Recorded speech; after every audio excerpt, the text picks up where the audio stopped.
Hopefully I've got everything set up right. It takes me a couple of seconds for it to start streaming, for me to find out. 1 2, check 1 2. Yes, here we are. Check Chuffy 1 2. Mental Health Monday, 8 p.m. GMT. Have that. Have the big face. Do it again. Live on Twitch, 8 p.m. GMT, Mental Health Monday. Hi, you're with Scott.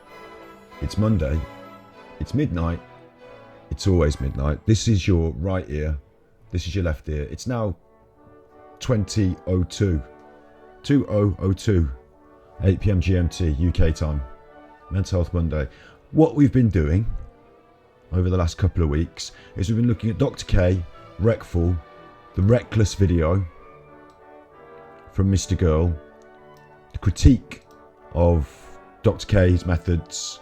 We've been using it as a jumping off point to talk about mental health, therapy, online conversations in general. We've got through the therapist-patient relationship. That was episode 1. If you have a look at, this is our channel, Ganji Kid. Our channel on YouTube, Ganji Kid there. And if you scroll down on the videos, the first one there is, did this online session equal suicide? I've given it a provocative name. It's Mental Health Monday Raw. That's it there. And episode 2, did Dr. Twitch, I can't even read it. Did Dr. Twitch kill the streamer? That was informed consent. We did that last week, informed consent. Congratulations to Snippy Snips, who spotted that this music is The Waltz of the Flowers by Tchaikovsky. In our last stream, talking about conspiracy theories today on YouTube, we did a stream talking about conspiracy theories, and for some reason it's there on the uploads. It's a bit weird, isn't it? It should be the first one. It's the newest one. 200 Fabricated Years by John Levi. Might retitle it. Whatever. Streaming earlier on YouTube. Here now for this. That's the little introduction. That's why we're playing this music. It's because I got that comment. I saw it. Well done. I knew it was a Waltz of the something. Waltz of the Flowers, Tchaikovsky. But we will switch into some calm and relaxing video game. Whoa, it's not calm and more relaxing. It's Grammarly. Get off. I know how to type words, generally. Calm and relaxing music from Octopath Traveler, courtesy of Mitari Mango. That's who's put that together. This will be nice in the background, hopefully. You know, if it starts kicking off, I'll be round. If it starts kicking off, I'll be round to sort you out. You know, Frostlands. If you start getting a bit too rowdy, the music starts kicking off. Anyway, we will get back to what we're doing today. And as I said, we've got previous episodes. It's talking about therapy, online conversations. It's also talking about difficult things like depression, suicide, stuff like that. If these things trouble you and you think, what am I doing here at Mental Health Monday? This guy's just talking a load of chuff on the internet and I need to really talk to someone. You can talk to us in chat right now. We'll pause today's episode and talk about whatever you want in chat. That's never a problem. But if you really want, like, you know, there's 116 123 for free in the UK. That is 116 123 for free in the UK. That's the Samaritans. It's a phone line. And National Suicide Prevention Lifeline in the USA, 1-800, talking to the mic, aren't I? 1-800-273-8255, but it's now 988. 988. That's the one. So I'll put those up at the start. And we will crack on with our interesting, sometimes quite emotional look at, I suppose I should give you a little bit of an overview if you're coming here for the first time. Obviously, I want you to watch this video. Don't just click off, watch this, but also go and watch, you know, the other two. I'm going to put them in a playlist. I'll put them in a playlist. That one, therapist there. I'll put them in a playlist to make it easier to follow. But generally, Dr. K, mental health advocate on Twitch, talking to people about mental health, using it as jumping off points to talk about serious mental health issues. At no point giving anyone any therapy online. Always careful to say, this is a line I don't cross because there's legal reasons and ethical reasons. And that's what we've been discussing over the last 2 episodes. Reckful, streamer, shining light, guiding light, interesting unique genius, whatever you want to call him, dead from suicide, having spoken to Dr. K over a series of sessions, having developed a relationship with Dr. K in some ways, having some ups and downs maybe. We looked at that in the last video about the whether Reckful believed he was a therapist or a friend and what that meant, how Reckful felt.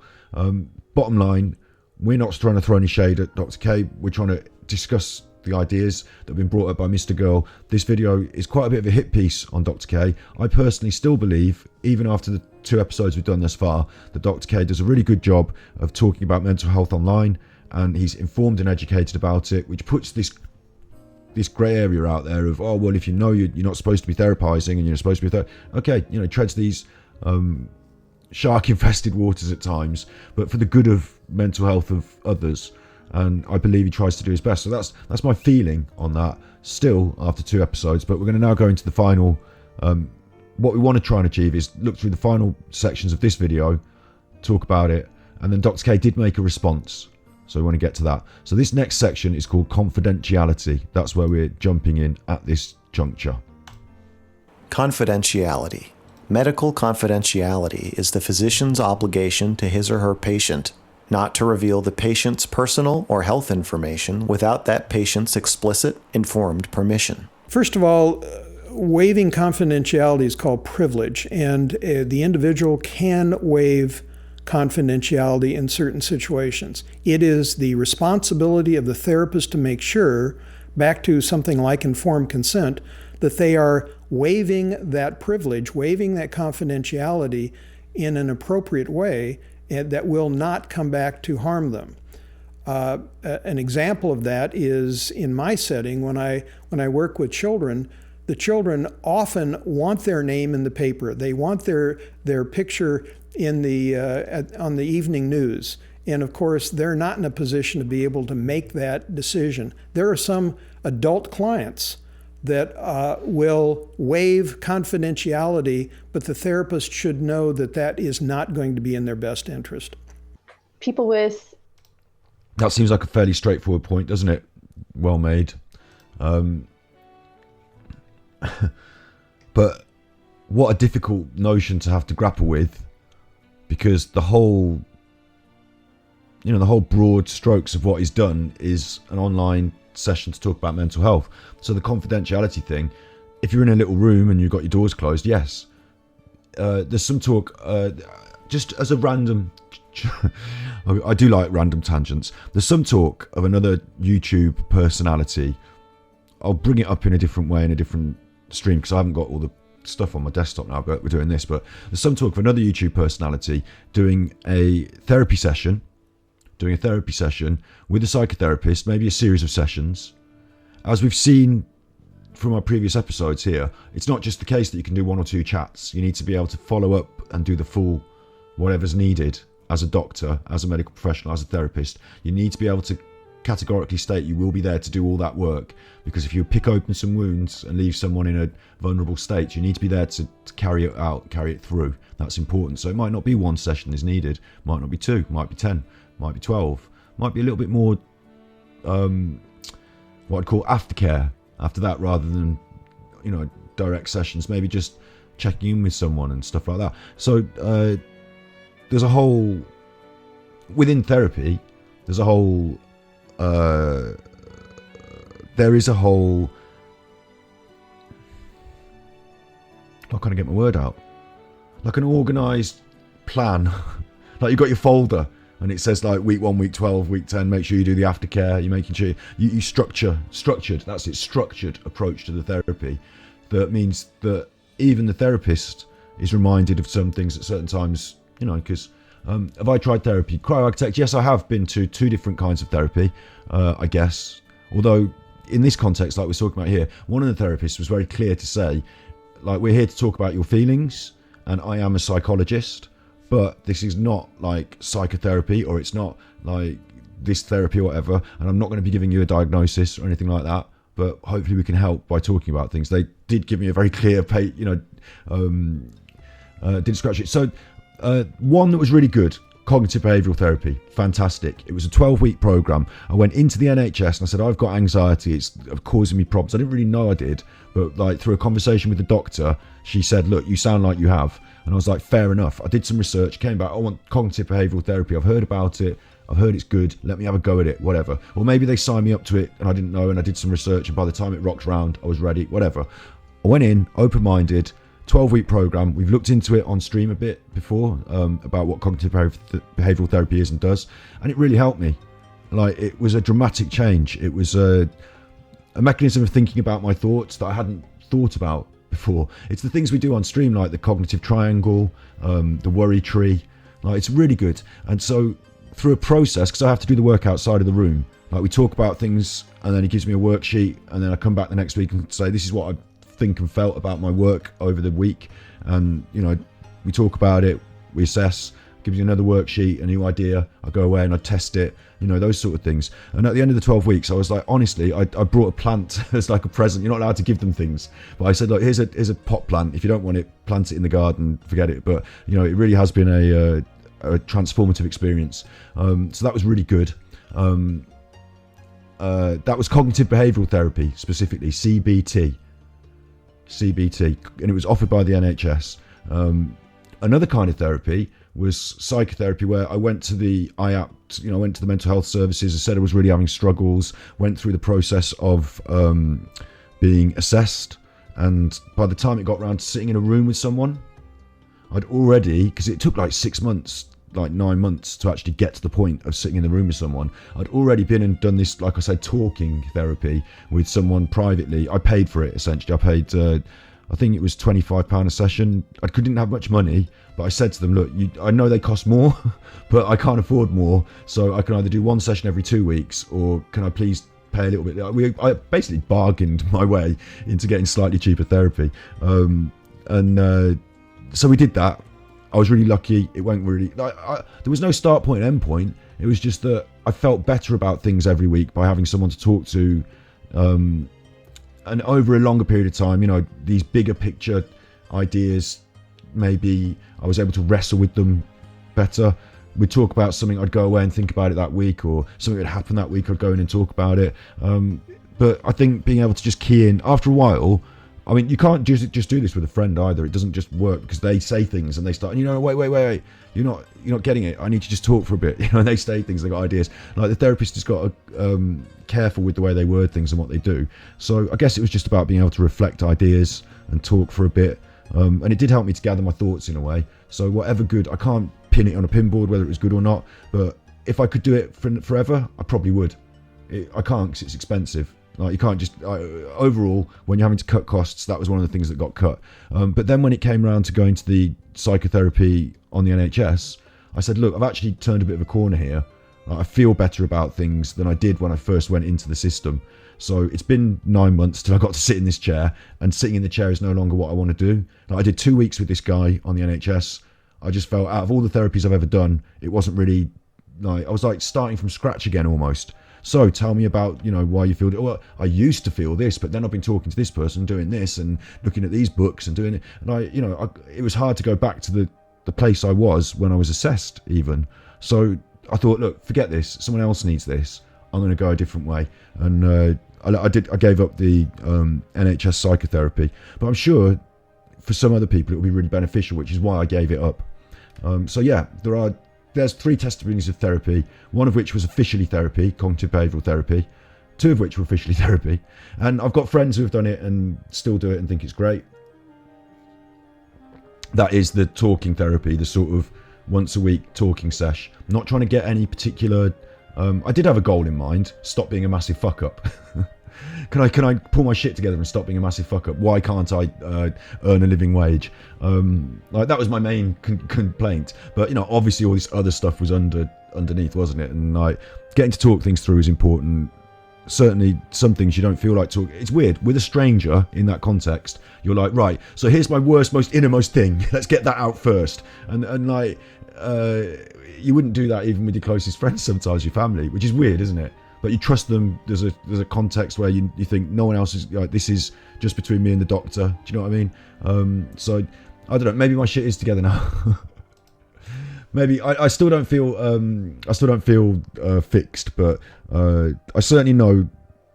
I think in another way, a good way of saying it is once you've got a ball rolling in a certain direction, once you've got some momentum, these people have helped me, coach me into that routine and role. I'm now able to share what I've learned with you on the internet.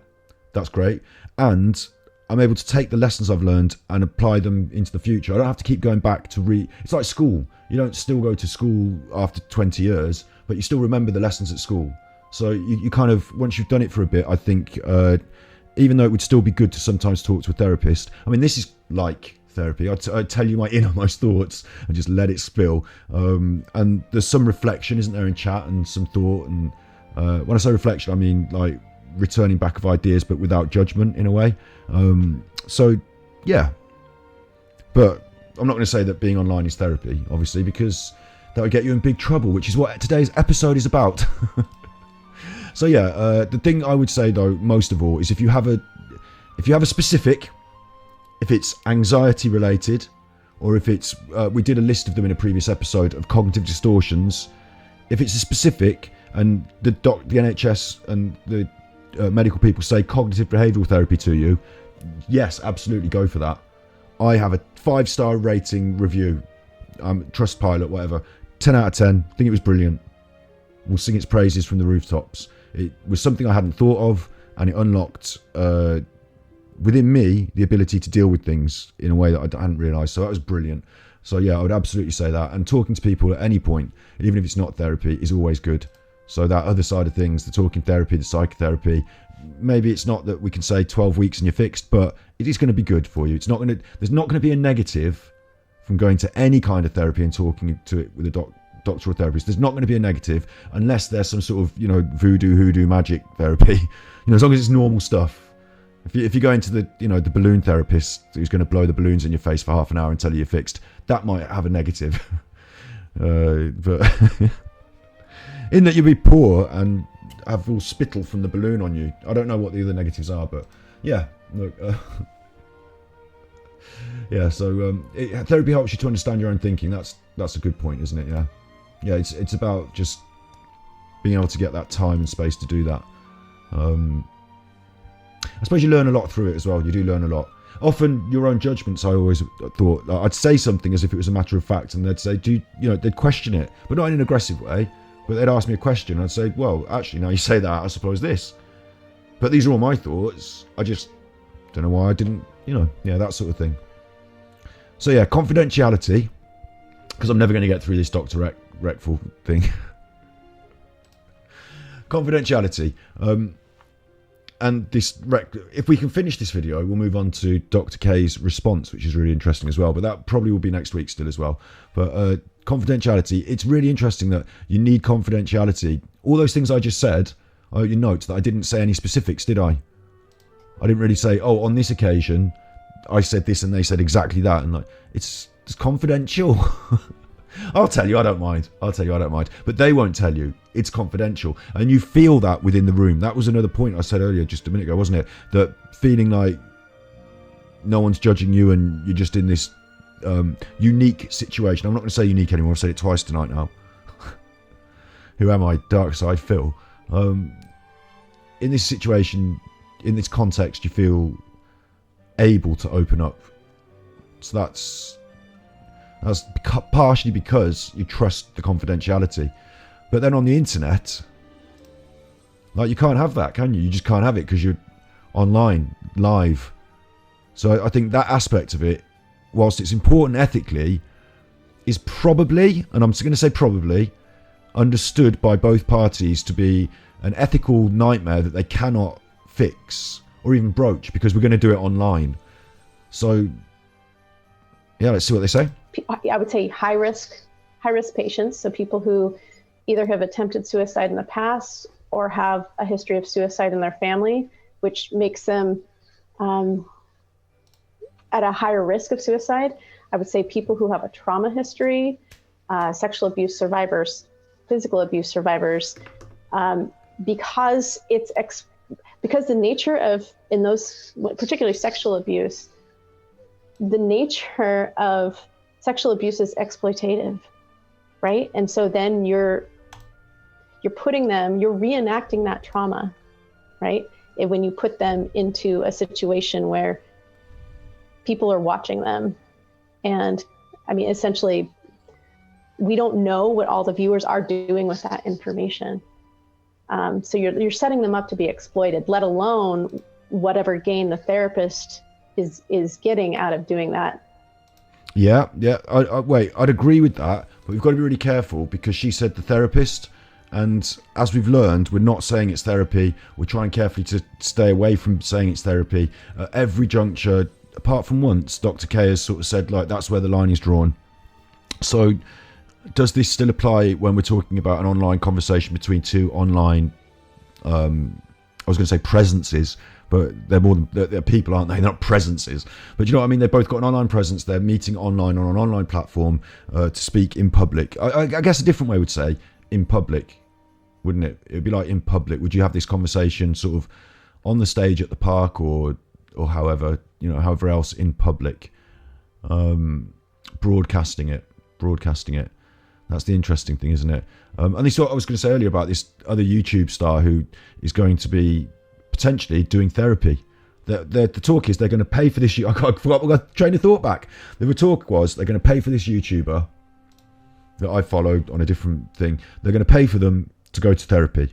They don't know yet, of course, that it might take 6 weeks, 8 weeks, 12 weeks ongoing to be serious. They think they're going to film it and put it on YouTube. That's what they think they're going to do. So that is even more murky, isn't it? Because we've got a problem with confidentiality there because you're filming it and then putting it on YouTube. Like, you can edit it maybe, but the doctor should say, whoa, you're going to film it and put it on YouTube. I'm happy with everything up to the bit where you film it and put it on YouTube. That breaches the confidentiality. We can't do proper therapy in that context. This person is going to feel uncomfortable because they know it's being filmed. I'm not prepared to go there. I'm an ethical, proper therapist. You won't find a proper ethical therapist who is willing to do proper therapy and have you film it and put it online, because it's part of the confidentiality agreement. It's part of the ethics. If they are willing to do it, logically, they are not ethical. That's the deal. But, so that's my worry with that other YouTuber. But this is different, isn't it? This is not a therapist. This is not a therapist having a conversation about mental health with someone online, and that person is an online presence. It's like an interview where the topic is mental health. That's a better way to look at it, isn't it? And these interesting things come up. With Reckful, it got specific. It got 6 weeks long. It turned into Dr. K wanting to help Reckful in a bigger way, recognising he had deeper struggles. Eventually, nobody failed him, but, eventually we didn't save him is a better way to look at it, I guess. And Reckful took his own life. So there's a tragedy at the end of that, which causes all this really deep, serious, introspection and retrospective interest. So that's that. But I find it really hard for us to judge on two levels. I think that's a problem. Confidentiality, knowing that we're online, knowing that we're not doing therapy. And for Dr. K, imagine you're talking to someone, having an online conversation. Maybe you have a pre-interview, and then maybe something comes up that's deep and dark and you didn't know it was going to come up. Like, how do you steer that? Because it's a conversation, it's not therapy. How do you steer it in such a way that, the confidentiality aspect, if someone says something online, am I to be responsible for their choosing to share things? No. They are streamers. They are online streaming presence people. They share things on their own, terms, on their own terms. They choose what they, if anything, probably more so than me, they are much more sophisticated at filtering what they show and what they don't. Some of them, like Byron, like Reckful, show an awful lot and an awful lot of truth. And some of them, like, if honest, me as well, I present a show more than showing you my whole life. I have in the past vlogged my whole life, so like maybe I'm a bad example, but you know, I'm quite happy to be open and honest. But what I'm trying to say is the previous generation, like the generation of these big streamers that we're talking about, they were of the ilk that they would have the camera on from 8 in the morning till 8 at night. If they go down the shops, they've got the mobile phone with the IRL.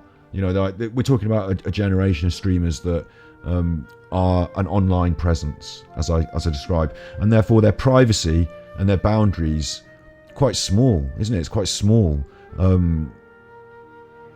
I remember some of the streamer house content where I would think, God, they've just gone into your room. That's your room. But of course you're streaming, so the streamer friends around and everyone's in the room, and like, but that's your room. Like, you know, can you get out of my bedroom now? I want to be on my own. No, we're in a streamer house and we've got constant goings on.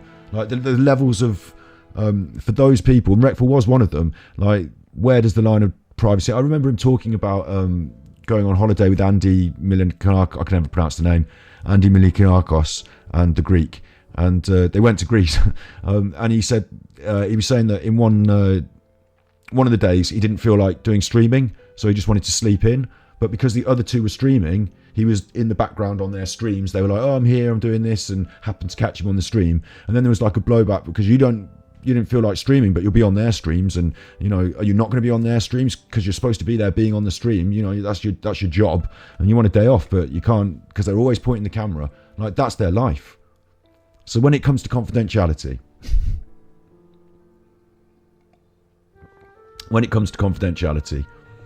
it's kind of impossible. You know, you can't say, I'm about to interview you online. I can say, if there's anything you don't want to say online, please don't say it. Yeah, please don't say it. If there's anything that's like deep scar, hurt, trauma, say it now. I'm bringing up Samaritans and Lifeline periodically again because if you know, just in case people feel that to think that. But I would probably in a pre-interview have to say it now to me now, or you know, give me some inclination that there is something, so I know where not to tread. Because we can talk about that and your mental health in a different context, but because I'm not an online therapist, if something really serious comes up and it's directly, if it's not about you, if you say, oh, my mate's got bipolar, we can talk about bipolar till the cows come home. But if you think you've got it, I'm not allowed to diagnose. I shouldn't even talk in those terms, so I will have to sort of shut things down, and I don't want to do that. So if you think you've got bipolar, please tell me now, because we need to know, we need to deal with it in a different way. And when we get on stream, if it comes up, I mean, how does Dr. K know to say, can you please tell me what your deepest, darkest secrets are before stream, so I don't accidentally get you talking about them? Like, right, Kat? How would Dr. K know to do that? He wouldn't. It'd be a really hard conversation to have, but it's part of this confidentiality problem that we have by being online and having these conversations. So partly solved though, because it's not therapy, isn't it? Partly solved because it's not therapy. If it's not therapy, we can be more relaxed with the rules, I guess.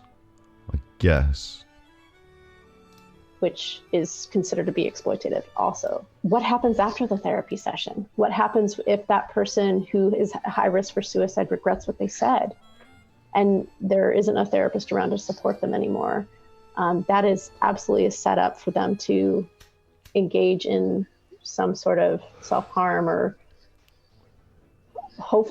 potentially even attempt suicide. I do see the point here, and it's easy with hindsight. I'm going to have a mental health conversation with a celebrity.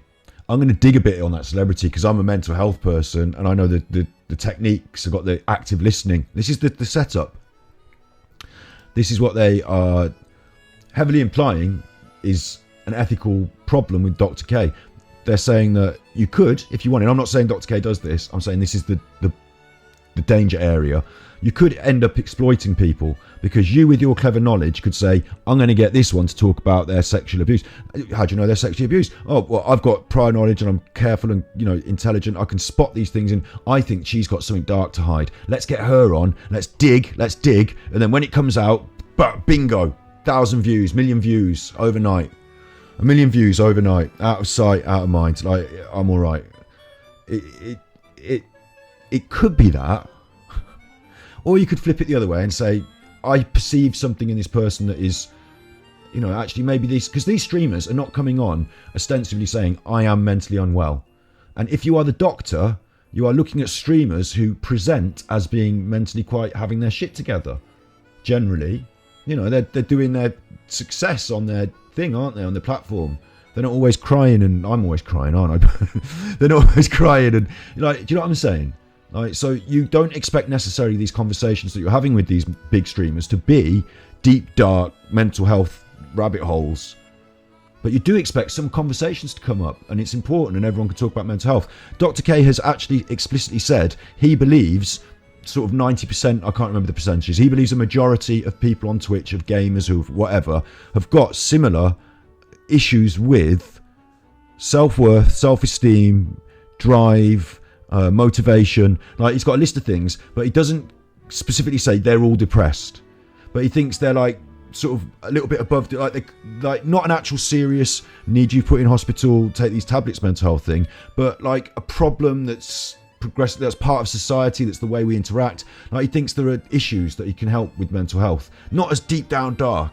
So maybe sometimes he's expecting on an episode to talk to someone, we'll get some of these issues. I feel self-esteem issues, and in the past I used to cut myself or whatever. We could talk about that maybe, but like, if it becomes like I have suicidal ideologies, well, I didn't realize that was going to come out from popular streamer number one, so now we're in a minefield. Do you know what I mean? I think there could be an element of that, rather than I hope she's going to have suicidal tendencies because that's 1 million views.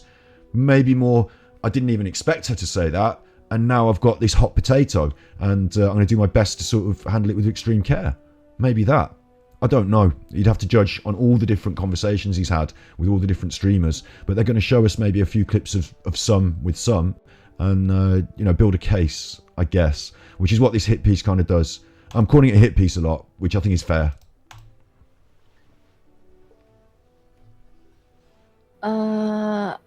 I think I'm okay with like explaining scenarios and like circumstances and how I feel and stuff, but I don't want to like name people. Okay. That's the only thing. Okay. I completely understand and respect that. Yeah. But I want to I think it's important, if it's okay with you, for us to also talk about what makes you uncomfortable naming people. Okay, so this feels, I don't know who this is, and I don't know, should I say that on Twitch? Is she someone really famous that I should know? I don't know who that is, and I assume, it could be, I assume she looks like she's got her shit together on her stream setup, at least. Better than me. So I feel like, it feels like he's pushing her there. She's kind of saying that something bad's happened to her in the past, and she doesn't want to name the people that have done the bad thing. Right? But I think this might be a case of wires crossed, because he's now trying to get some clarity. Is it that you have a problem naming these people in your life? Like, is that so? Or does she kind of means online, out loud, here in this forum, online? We're talking about confidentiality, aren't we? That's why they presented it here. But does he think she means, like, if I say, I've got trouble naming my emotions, and does that mean I've got trouble deciding what my emotions are? I can't really put a finger on that. I can't really name it. Is it anger or is it fear? I've got trouble naming the people who did the things that I feel were bad to me in the past.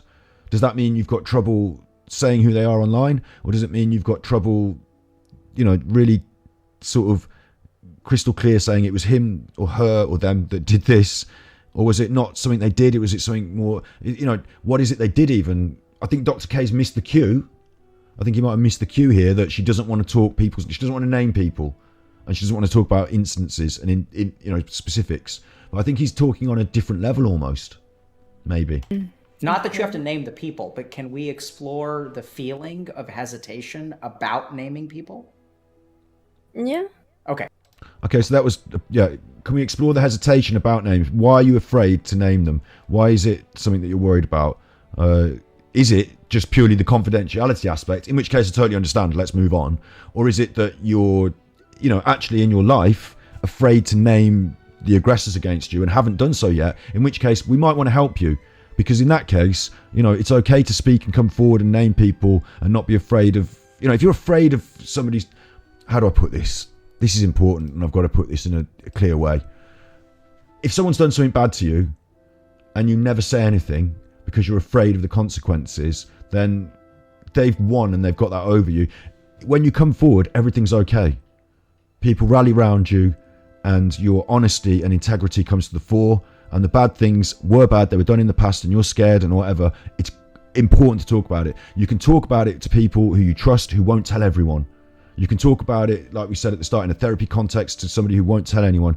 But it's important to talk about it and get it out. Don't suffer in silence and have bad things done to you and never name these people because you're afraid to name them or because you feel guilty for naming them. If they've done it, they take that. That's their thing they carry. You state your evidence and the facts of your life clearly, and no one can hold that against you. That's important to note, isn't it? So we're saying that. I don't remember any specific dramas as well either here as well. So I'm going to say I don't know as well. But specifically with this confidentiality aspect, I can see here this seems a bit eggy and edgy. But I think what Dr. K is trying to say is that, have you got a problem naming the people that did bad things to you?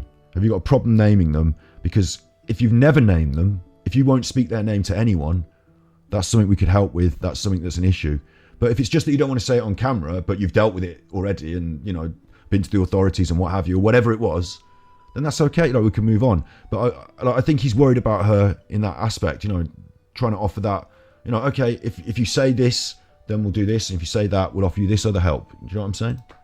I wonder if it's actually fear. That was edited then. That was cut and edited, so I'm losing the context here a bit. Fear that's out naming people? Yeah. Okay. I wonder if it's actually fear that's keeping your mouth shut. I'm beginning to realize it's not fear. I think what you're trying to do is preserve and protect. What do you think? Yeah, I agree. There's Yvonne. Support player. Protecting. Taking it for the team. And boy, did you take it this time. This is one of these really uncomfortable things because she's crying, but you almost feel like she's getting somewhere as well. Really, we have no context. It's a very small clip from a hopefully bigger, more expansive conversation with aftercare and prior interview. But the important point he's making is important to make on the internet, isn't it? If we can make an example of a certain point, don't feel guilty and try and protect people and take it, don't suffer yourself for their inconsistencies. Just let's talk about it. I think that's okay, that's fair. But I feel bad because she's crying, and also she didn't want to talk about this stuff and she's not, but we are talking about it now around her. That does feel a bit like that. Who are you protecting? I'm not asking you to name those people. I mean, in general, just to be clear. I was in my room, in my bed, and then he came in and he... Do you guys live together? No. Okay. This is difficult, right? Because obviously we're getting into a certain specific area now, and it is, a serious issue. But I don't feel like we're in therapy again. I mean, I don't know if he qualified it at the start of the interview. We didn't have all the, remember, with no context. But I don't know if this feels like therapy. This feels more like a conversation between two people. And I don't know if I've certainly, like we said at the very start of this broadcast, that I've been to multiple different kinds of therapy, and at no point has the therapist ever driven the conversation. At no point has the therapist ever dug any deeper. Like, those three questions there were far deeper than any therapist would ever push. They might ask questions and read the responses, but they're not going to. This feels more like an interview or a conversation between two people, I guess. How does he get into your house?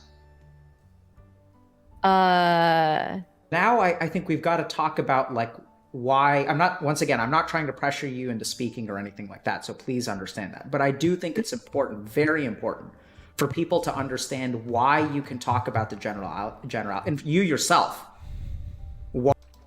Yeah, that's exactly what I was saying, isn't it? He's in a seriously difficult position here. Someone's describing I'll just be blunt because YouTube and Twitch hates it when you say these words, but he's describing some sort of assault, isn't he? Sorry, I can't say it because it won't let me. He's describing some sort of, they said it earlier in their video, so it's said, but he's describing that. She is. And the problem here is obvious. If she gives any more specifics, it's obvious who it is. The internet will deduce, oh, well, so-and-so lives at her house, and so-and-so's her boyfriend, and so-and-so's here and there, and then they'll put the two and two together. She's really in a mind, she can't say anything because she knows anything she'll say will potentially implicate somebody. But at the same time, he's hit upon the, the same concept that I just hit upon, that if you project on the internet in a conversation like this, are you alright, cats? Are you having a mad half hour? Because I'm on the internet. Are you hiding? The dog's coming hiding from the cats under here now. What are you doing? You've got a lighter. You don't need a lighter. You can't use it with your thumbs. If you're projecting a conversation about this sort of assault, then it's important to make clear to all the people watching, all the potential survivors of that sort of assault themselves who are sitting there suffering in silence. Don't suffer in silence. Come forward, talk to someone, things will be good.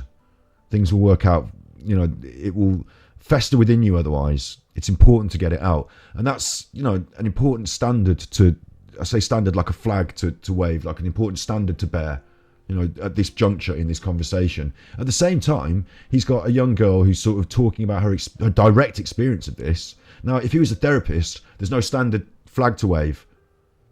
We're not online. We're in a confidential situation. It's one-on-one. I'm just dealing with you and your feelings. And not even to the point where you have to, you've told me this, now you should go to the police. I mean, a therapist might suggest it, but they will not sort of flag standard where you've, any of that. A therapist will just you and your feelings. Yeah? Dr. K, on the other hand, a different thing. Standard flag to wave. So there's a disconnect between how she is navigating this complex, not mentally, but mentally and physically distracting. Oh, I've got the wrong words. Draining, whatever. This problem thing for her, this conflict. She's now having to navigate it in literal live terms. What she says now could get her and other people in trouble in some ways. That's going on in her head. She's obviously rather just be quiet and say nothing. At the same time, he's picked up a standard and started waving it. So I can see there's a kind of conflict, but I don't know where we can. If it's not therapy, then we can't. How do we draw any, negatives from that? I actually see it as quite a noble, honourable thing to. For Dr. K, but also the problem is her honour is not being preserved necessarily as a personal honour, and it's weird because she's come on this thing with Dr. K and she started talking about this thing, I imagine. I don't know who asked the questions, how it got down this alleyway. Maybe he led her down this. I mean, how would he know what had happened? How would he know? Maybe he had prior knowledge. I don't know, whatever. But it seems like she's a grown-up and she's online and she's talking in an online forum about her personal life. Yeah, her personal life. So it feels like some things are off limits and some things aren't, and Dr. K has to be careful what he asks her about and has done so, and now wants to make a point in general about this other thing, and we are to feel like heartbroken for her because she's been through this thing and he's not helping her, but he's not a therapist and she doesn't want to talk about that stuff. So he's actually, when you think about it, he's actually taking an awkward situation. Everyone knows what we're talking about. Everyone knows what I've just asked. Why did I ask that? That sounds stupid. Now I realise it makes me, because she's not answering, the silence made me think, shit, I've answered a bad question there. I've kind of pushed her into a corner where she's got to say names and she doesn't want to. Let's make that clear. You don't want to say names, do you? No, okay. Okay, I'll start talking about this other thing, and I've got a point in my head about something else. You don't worry about you, and we'll distract. We're turning it. It's a similar topic, but we're distracting. We're talking about something else now. Maybe he's done that in his mind. Maybe he's waving that standard to try and just get off this difficult, awkward bit of conversation that she doesn't want to talk about. But one of the problems, I guess one of the serious problems, is neither of them can say, oh, by the way, can we just turn off stream now because we're suddenly talking about this? I find this, I'm on stream I've got a 15-second delay or something. If someone says something awful, I can hit that button. But other than that, it's live, isn't it? There's no edit. If you get into a situation, you're in the situation, and you're broadcasting and you're live. So what you're going to do, you're going to have these awkward problems sometimes. Why you can talk. And I just want to put up, do you think that his format is really that much different to Dr. Phil? I don't know too much about Dr. Phil because I'm not in America. I don't really see it. But yes, I think it's different insofar as Dr. Phil will be much more heavily, like they'll have a lot more production staff that will have already talked the story through 7 times probably. Dr. Phil will have a script of like, you know, the story, it won't just be freeform, even though it appears to be on something like Dr. Phil. They have a lot more, because it's television. They can't just hope that someone says something interesting. It's television. They've got to have that, you know, that knowledge, that script, and sort of a live edit. They've got the ability to live edit much more. There's, at least with these two, it's just these two in a room. Maybe the top streamers have another person, you know, monitoring the computer from that you don't see. But other than that, like, you know, they've got their agency telling them what to do today, but their agency doesn't actually watch it and live edit it. So the Dr. Phil's not a doctor. But I think on a smaller, more independent broadcast, you know, I'm doing everything here. So is Dr. K, I imagine. So if something goes wrong, we don't have a media-trained producer to make a decision. And the people, do you remember on the television, they got the people in the booth? Think of the news, and they got the people in the booth. You know, the newsreader doesn't have to make the decision. They just read the cue cards. But here, the decision, the media, the ethics, the therapy, that's all going on live. And it's just happening to one person who's also trying to make sure the show goes well. Do you know what I mean? Which hat are you wearing when? At what point do you say, right, we're putting the plug because we've got to go offline because we need to talk about this? No, she hasn't. He hasn't. It hasn't. But I think that's part of it as well. Having a team around you when you're doing something as... and this is what's weird as well. Dr. K and his conversations, the millions of views, the presence on Twitch, you know, Dr. Phil on TV, okay, they'll say, oh, TV's bigger budget, and you got, but really, similar sorts of content, like you were saying, similar sorts of concept and content, but one's got a massive budget and a whole team, and the other one's, you know, now probably got a bit of a team, but do you know what I'm saying? We're achieving similar things, but with totally different ends of the resources, and not only the amount of computers and microphones, but the media training and the experience in the field. A producer, an executive producer, an associate producer, a deputy, you know, like 3 people pressing the buttons. Do you know what I'm saying? Like, where's all that brain power happening? You can't concentrate on it because you're trying to talk to the girl, trying to make a show go well. There's an issue there, I guess.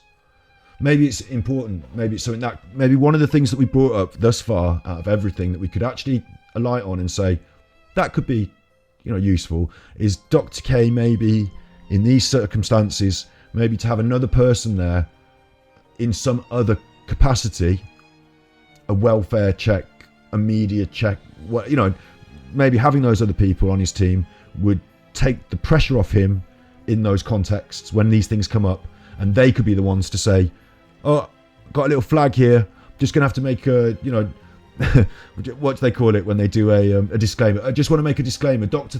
K is not offering therapy, and what's just been said here sounds a bit like, you know, like a legal... I'd have 3 people. I'd have one for her, for the guest, as like a guest... what's the word? You know, to watch out for their interests. Somebody in the room listening to watch out for the guest's interests and to flag whenever they think it's an ethical problem that the guest, you know, this... Maybe their guest, you know, they could bring an advocate for the guest. Maybe they bring their own. The second person I'd have for Dr. K is someone, they don't have to be there, but listening with the ability to type straight away on the keyboard and message you for legal reasons, a live legal pass. And then the third one would be that ethical therapist hat. Somebody else doing it, sitting off to the side, you know, chiming in when appropriate, when to make sure we guide this in the right way. Maybe that's a sort of catch-all approach that might work. Maybe Dr. K's one-on-one approach online might be better as a panel or a group approach online. Maybe. I don't know. It's just a suggestion. Talk about the generalities of the situation without naming names. And once again, you get to pull the plug at any point, Yvonne. Okay. And I may pull the plug if I think, I'm going to try to pull the plug for you if I think that you go into a catatonic space and you can't pull the plug yourself. Okay. Mm-hmm. So what is it that makes it hard for you to name names? How do we understand this more with... I think what he wanted her to say there, it cut. We don't know what she said. She just looks sad. She's not going to talk about it. But I think what he wanted her to say is, why does it make it hard for you to say name names? Because, Dr. K, in these situations where a person has been the victim of a crime like this, sometimes we feel guilty or we feel ashamed or it's our fault. We feel like the person that we name and implicate is they've got more social status, or I don't know how to explain it, but the rest of society is going to be angry at us for naming them and shaming them and turn on us. We feel that we're the ones with the self-esteem issue. So that's why we find it difficult to come forward. And I mean, for Christ's sake, we're the victims. We're not the chuffing bullies, are we? So, we're not the ones shouting about it. Do you get it? And then that spreads a message. I think that's what the answer he was looking for, rather than her thinking, oh shit, this is already getting out of hand, and if I say anything, if whatever I say now is going to go badly, I better not say anything. Do you see what I'm saying? But it's heavily edited. Without compromising what your goals are, which I want to respect at all costs. Because the question that I want to ask is like, who do you love that you're trying to protect? But I think that that's the question that you don't want to answer. So I can't ask that question. But I feel like that's the important question. You with me? Mm-hmm. Do you think they want you to make that sacrifice? Do you think they would want you to be silent? Okay, so I think if you want to stay silent, then I think maybe we've done enough for today. What do you think? So he does pull the plug. So, I mean, that was pretty awkward. But I can see, right, there are some people who... what did I do to deserve this? That's another good thing exactly that sort of sentiment, he has pulled the plug, hasn't he? I can see where in another world you might have a guest and they might be able to talk about their experience of sexual abuse or assault as from a victim's perspective, quite openly with confidence and authority. I think that's a possible world, isn't it? There are some people out there who have been through some shit and they speak on talk shows. Yeah? He doesn't know if this is that person or not. He's asked the questions. It turns out it's not. He's pulled the plug. But he's a bit worried because she's come on here in this open forum where I don't know how they've got to this conversation, but, she's brought this to the table and now he's trying to deal with it. He's a bit worried. He's pulling the plug on the live thing, but he's not. I don't think he's putting the plug on them. I think he's going to continue to talk to her about this because I think he thought it was something in her past that she might talk about, but actually it's something she hasn't even resolved. These people haven't even been brought to account. So it's actually a live concern. In real time, he's having these thoughts in his head, isn't he? What a difficult job to do, but still quite a noble one. I don't think he's tried to dig here and get the juicy goss so that you get 1 million views from someone telling their dirty secrets. But I don't feel like that. Certainly not by the fact that he's pulling the plug. Talks about pulling the plug. Asked her if she wanted to pull the plug. Didn't he? He mentioned it and then she didn't. And then later on he has. Yeah. Does that sound good to you? Okay. Mm-hmm. So one last question. Mm-hmm. And then I should teach you meditation. But boy, is it hard to teach meditation after this.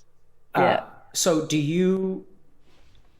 There he mentioned about teaching meditation because his show's got a format and usually they talk about something interesting and then he teaches a streamer some meditation techniques. He teaches the audience the meditation techniques. And, it's got this little format to his show, hasn't it? So he's now completely thrown because he's got his live studio. He's doing it all. He's got his own buttons. He's doing it all. He's got his next half hour ready.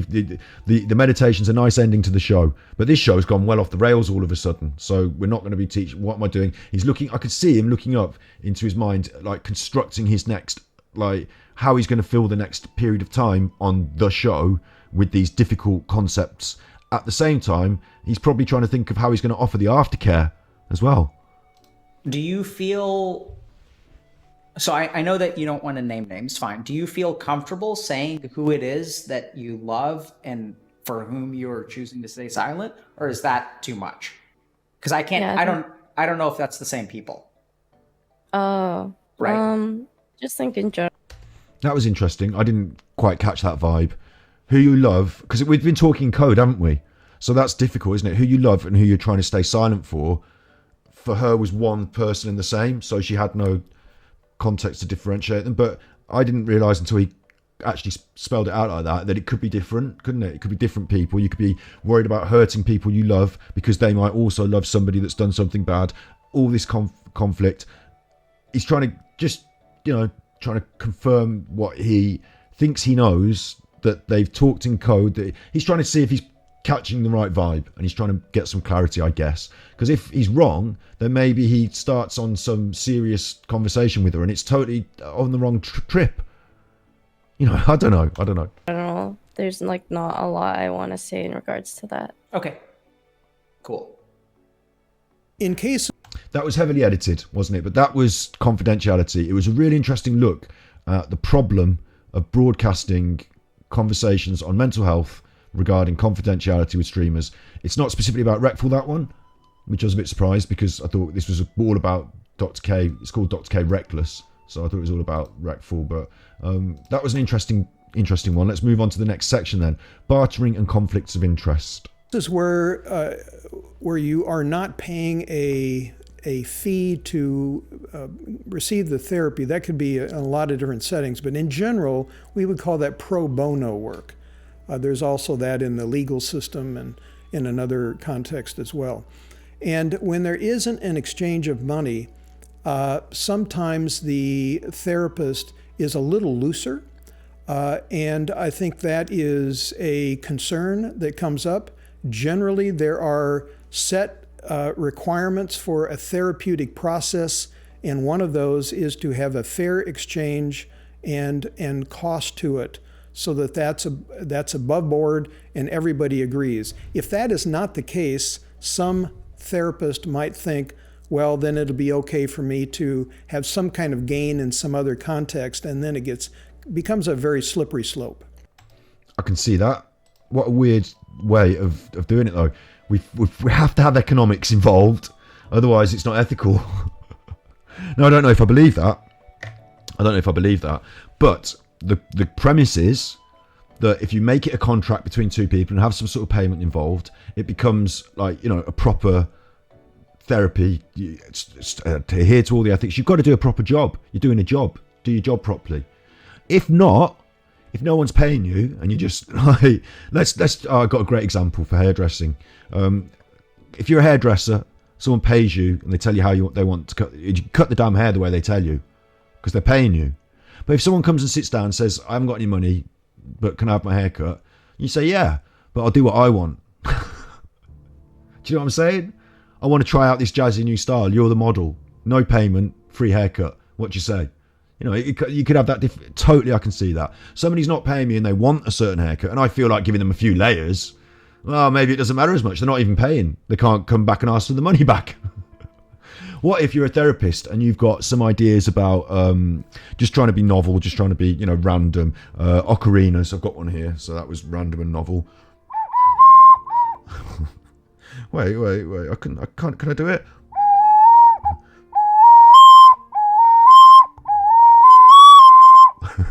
Yeah, so if you've got a theory about ocarinas and mental health, and they come and say, oh, I need therapy and I've got this problem, it's not ocarina based whatsoever, and you sit them down and say, absolutely, have free therapy. Yeah, absolutely.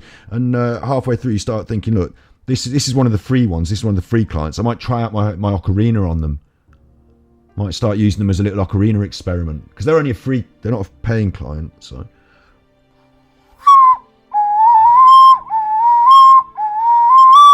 Is that making you feel better? And then I could see that. Without the financial transaction, you might start to just lax off because it's not a proper job. You might start to put your own ideas in. It's a chance for you to cut the hair the way you want. But also, I feel really strongly against the concept that if we're doing something to benefit someone's mental health, that economics has to be involved in order for it to work ethically. I find that a bit distasteful. A therapy relationship needs to be focused on the needs of the client. And if the situation switches to the needs of the therapist, you are stepping into unethical areas. And that is very concerning with things like promotional issues, being a part of advertising. I mean, everything we do on this online format is part of advertising, isn't it, in a way? Something else I wanted to say was, it's interesting that I was able to barter with my therapist and set a price, but it was a price that I still attached a value to. Like, if I got completely free, when I got completely free therapy from the NHS, I actually did attach a value to it, and I knew that it's in scarce supply, so I was lucky to get it. So I didn't want to miss any sessions because they might take it off me, sort of thing. So there is a value to that, but it's really interesting to think and note, isn't it? But imagine if all therapy was free, mandatory, and you turned up when you want. Maybe you would attach less value to it yourself. Maybe the therapist thinks, God, these people, I wish we could charge them 25 quid or 30 quid an hour, because then they'd turn up to their appointments and bloody well think about their feelings. Doing it for free, they're just in and out when they feel like it because it's got no value. Maybe there's something in that. Economics, weird. But I do value time, and I value people's experience, and I value the time we spent together. So I was able to take a lot of value out of it, even when it was offered for free on the NHS. That can go in many, many directions, and that's another slippery slope. Unless there's extenuating circumstances, such as like low income or in small communities or some indigenous native populations, First Nation populations, it would be okay. But generally, no, because there's a high risk for some sort of social or psychological harm that could happen. Generally speaking, it's not, if the person can afford therapy, it's not a good idea to barter. In fact, it's generally considered unethical if the person can otherwise afford therapy. There's certainly components that Reckful seem to be benefiting from in that therapy. There's no question about it. There are certain components that are questionable in the dual relationship nature that Dr. K may have benefited from. So increasing in viewers, getting a whole bunch of hits, getting a whole bunch of donations. I even remember in some of the episodes that someone donated him 100 subs or something. There seems to be a type of business-esque relationship that's a dual relationship there, where, okay, well, yes. That's a bit unfair to level it at the specifics with Reckful. Reckful was not necessarily the biggest streamer that Dr. K had worked with, although I put him in that ballpark. But I put him in the ballpark of big streamers, not by his numbers, which were, big, but by his influence and his esteem amongst his peers. So there was a lot, that Dr. K did gain from that. But the whole premise, the whole platform, he's on Twitch, he's talking to streamers, he's making videos on YouTube about mental health with an angle that the market is the 20-something gaming market. That is the premise. Advertising is on the videos, boosting views by sharing audiences. That's the whole, that's not, I used to get quite thingy. What's the word? Thingy. I can't put my finger on my particular emotion.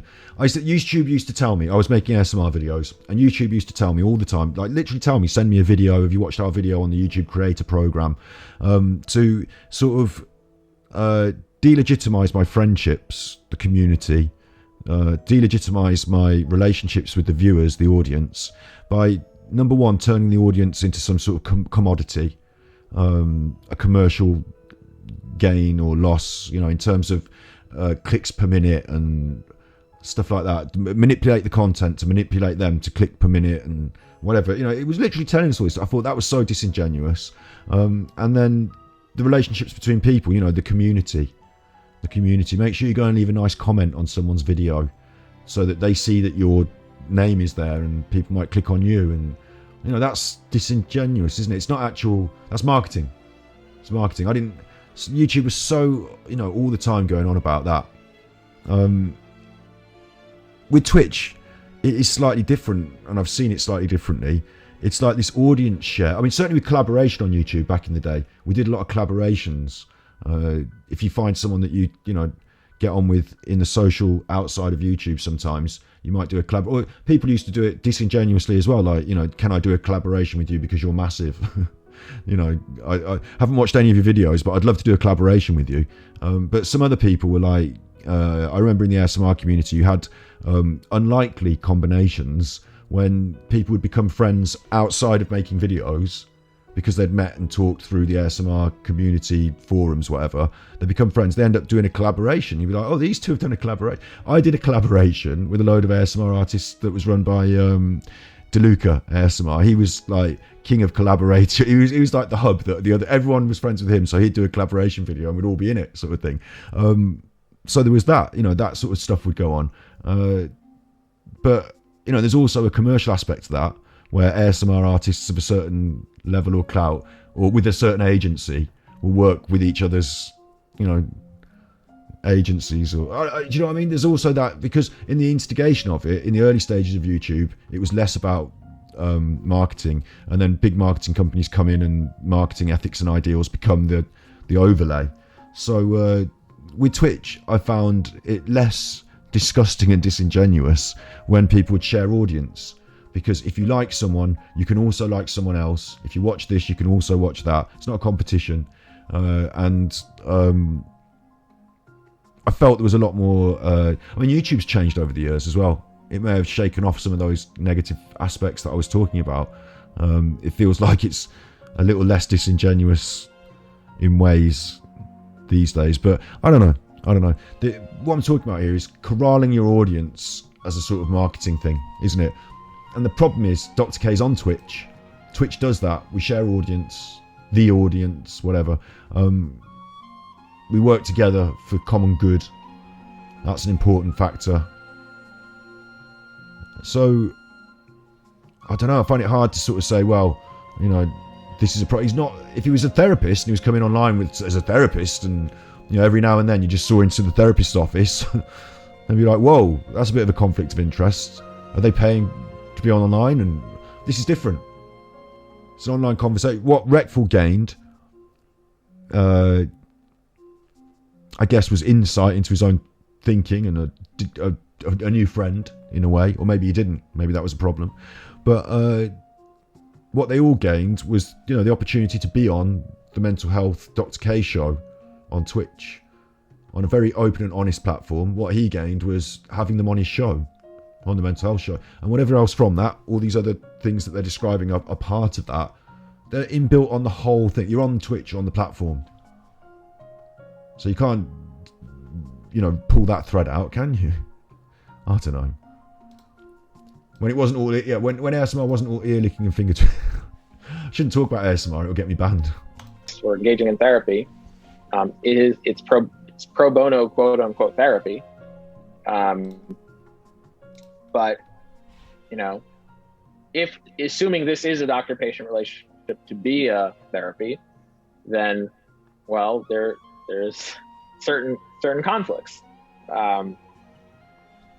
There's money that's being gotten based on, you know, how many views there are. How many views there are is determined by, you know, how entertaining the therapy session. I would actually counter that specifically as well. We talked about that earlier. You know, talk about your worst things so I get loads of views. Yeah, I think Dr. K, I can state this quite clearly. I think Dr. K gained the trust of an inner circle of Twitch streamer, the agency, the popular, the shared audience, all those things I was talking about earlier. You know, there are inner circles within Twitch, aren't there? Like they specifically outline now as a business, OTK, the org. But before that, they were just all friends that shared common interests and vibes, and they're in each other's streams and talking about what each other was doing. You know, there's like almost an elite echelon perceived by a person like me who watches, who comes in as a viewer, and I'm now a streamer. I don't aspire to live in LA. I know, actually, this is a different conversation about me and my feelings about Twitch from a British, because I'm not sure being in Britain, it's as easy, because I can't go and network with these people, can I? I can't appear on their stream. So like, unless we do it internationally and I have to be up when they're asleep, and I just get a feeling, you know. But that's a different conversation. But what I'm saying is that there is that like sort of elite, there certainly were, and you could name them, and you could sort of, you know, do a tier list, a streamer tier list, and you'd have your top tier streamers. And so Dr. K entered into their circle of trust, their circle of consciousness. They saw him, his work, talked to him behind the scenes, because somebody gave him the, you know, the seal of approval. Somebody else would say, "Oh, I've seen you were on Dr. K. I saw you. I'll do it as well." You know, like a bit like one of these trends, like Among Us. Like, the top streamers were all happy to talk to Dr. K. He was like the thing for a bit, like an actual trend for a bit. And that's, I don't want to get confused in what I'm saying. I want to listen to what he just said a minute ago. You know, how many views there are. How many views there are is determined. Yeah. So what that means is, once Dr. K started getting those views, started getting those successful episodes, what have you, the million views on YouTube, the YouTube play button, whatever it is, you know, he was entering into that echelon with them, the peer group, the elite social group of top Twitch streamers, or whatever it is, you know. Am I seen as fringe by Twitch? I'm not even on the map. I'm not even on the Twitch map. It's a different story. We'll talk about it in a different story. I've got a thing I've got in my brain about it, like an idea. It's like this thing about networking. I could, if I wanted to, just briefly to just touch on that, just for a second.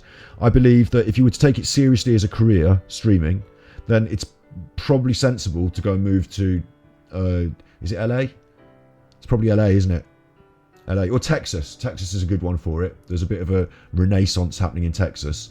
Literally go and physically put yourself on the same time zone, in the same place as the people that your peer group that you want to be part of that echelon, because you're not going to be part of that echelon if you're not literally, you know, in the peer group. You can't, can you? So we form our own subsets on Twitch. You'll notice that there's a lot of Scottish streamers, and within that subset there's a big one, Limmy, but he had a TV show, so he's got this like this bigger thing. But like the Scottish streamer community is thriving, is good, it's there, but it's never going to take on the might of the LA industry, streaming industry, the industry that is in LA. Do you know what I mean? So if you want to do that, you go to LA. If you want to do this, you come here. You know, at some point I could gain a certain level of popularity maybe, but the gateway to that next thing, that elite acceptance, that we're doing a co-stream with so-and-so because they're on my agency and I've been told to, like, I live in a house with so-and-so and this is, do you know what I mean? That sort of business, that's something else from what I'm doing. That's industry streaming, isn't it? So yeah, I'm fine with that. I'm happy doing what we're doing. If I want to go and live in LA, I can go and live in chuffing LA, and I wouldn't enjoy it, would I? So, you know, let's just carry on. It's just something I thought about the other day. It's interesting, isn't it? There's like a dichotomy, and I think that a lot of people come into streaming as a viewer and end up as a sort of viewer streamer as well.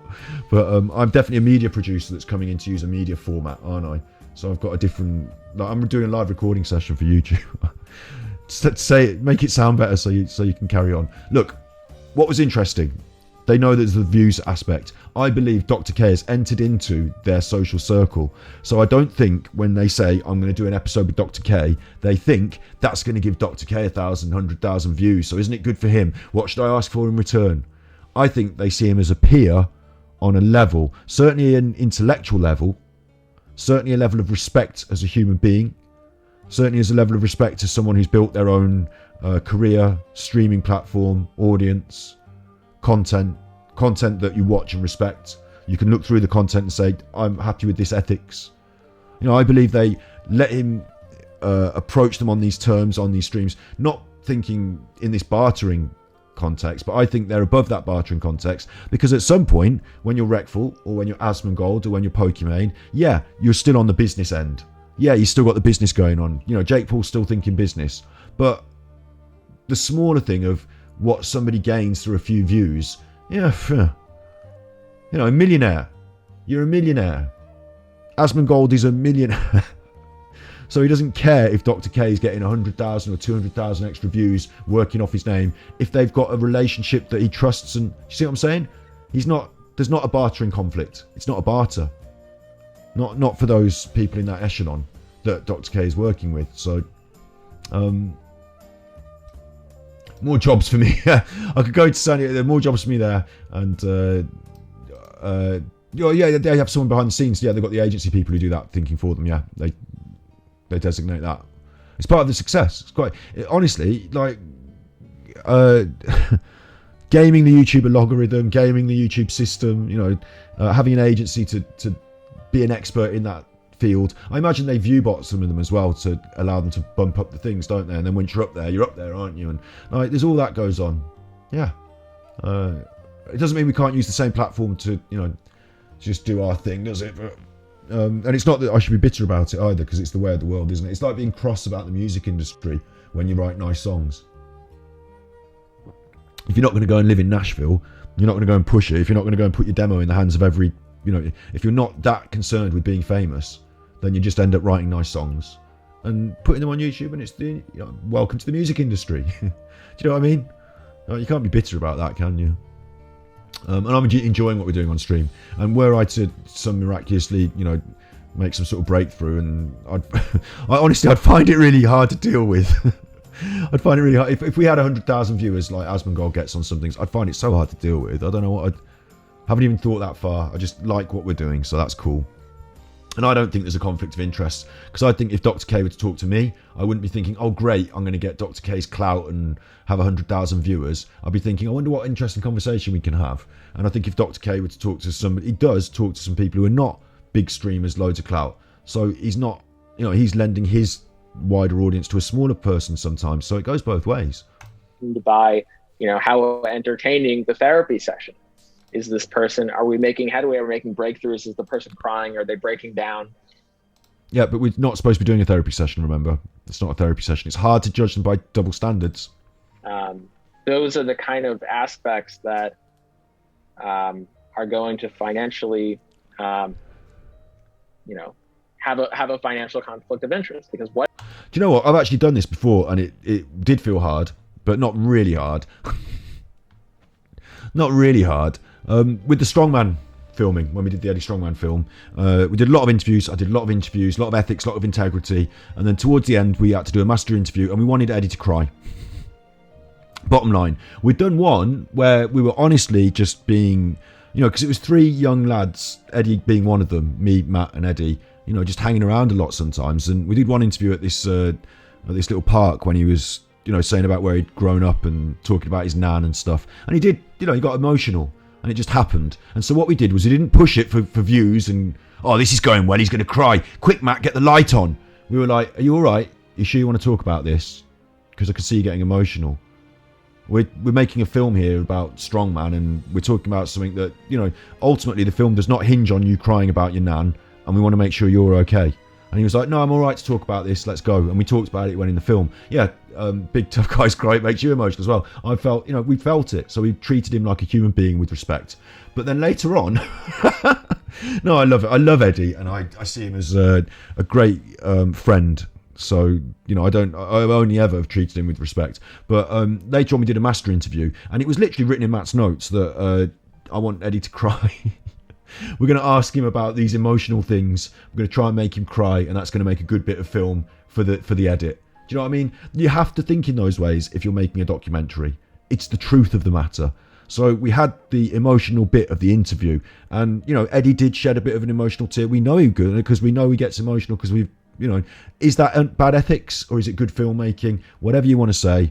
We didn't push him into a mental breakdown or anything. We just asked him emotional questions, and we got that feel for where we needed it in the edit, and it works really well. So I've been there where we have sort of cynically pushed people to emotional points to make them cry, and we don't have aftercare, and we're not therapists, but it wasn't like a big deep dark trauma. It was just talking about how much you love your wife, and how much you love your kids, and the sacrifices you have to make, and that sort of thing.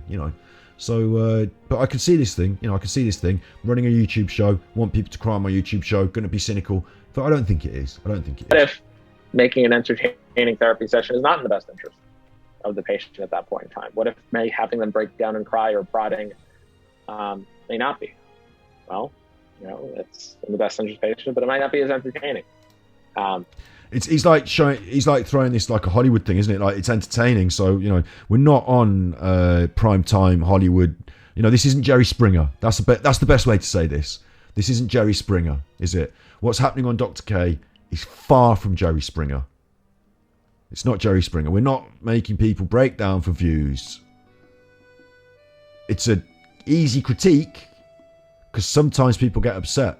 Sometimes there are all sorts of stuff like that. But I don't think we're doing that. He was the strongest man in the world. I couldn't bully the strongest man in the world. I just asked him a probing question every now and then.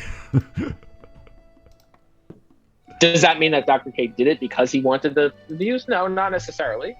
No, of course, I'm not. I don't think that. In fact, I don't even believe that. But why bring it up then? But the point is that's a conflict that is there, and you want systems that prevent those conflicts from being there, even if you're not acting upon them.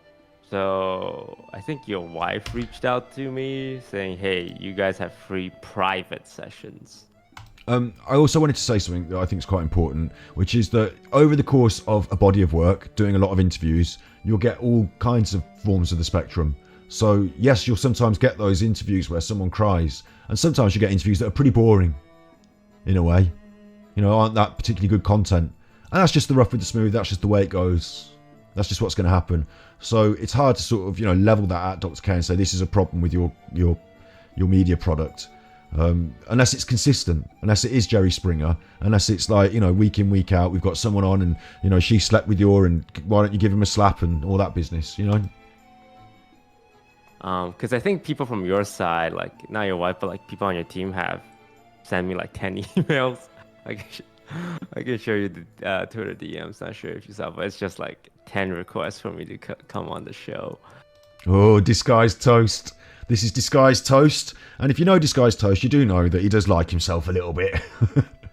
I got 10 requests to come on this show. If I worked on Healthy Gamer, I would be sending out a monthly request to... if I worked in the office, because I don't do this sort of stuff. I'm not good at this. This is why we haven't taken off in... I need someone to help me do this. But every month, Healthy Gamer should send an email to all the top streamers. All of them. All the top streamers. This is your thing. This is your media show. Send an email to every top streamers. This month in Healthy Gamer, this is what we've been up to. We talked to so and so. Would you like to be on the show? We could book you in. Send that to every streamer every month. Yeah, sometimes they get 10. Sometimes it build up. It look a bit like spam, whatever. If you want people to be on your stream, you've got to be consistent and persistent in a way, haven't you? I was saying earlier that I thought there was an element of social word of mouth, and that's how Dr. K got, and that is how some of the people end up on the stream. But certainly other people, Toast is in demand, isn't he? He went through he's not in Hearthstone anymore. He's too big for Hearthstone. He had to walk away from Hearthstone. He's in a streamer house. He's on that LA tip that I was saying. It's his career. He's on it's almost like we've gone beyond the low budget indie stuff now, and he works for a company that has a high this is just the way it is, isn't it? They have a high production value, a higher budget than me, and so he does things like panel shows and interesting YouTube videos that are set up and scripted, and like he's a celebrity almost now. So he's got 10 emails asking him to be on, and I don't know what the point. I think Toast is sort of showing it off a bit like, you're chasing me because I'm the big star. You've landed the big fish here. I'm doing your show.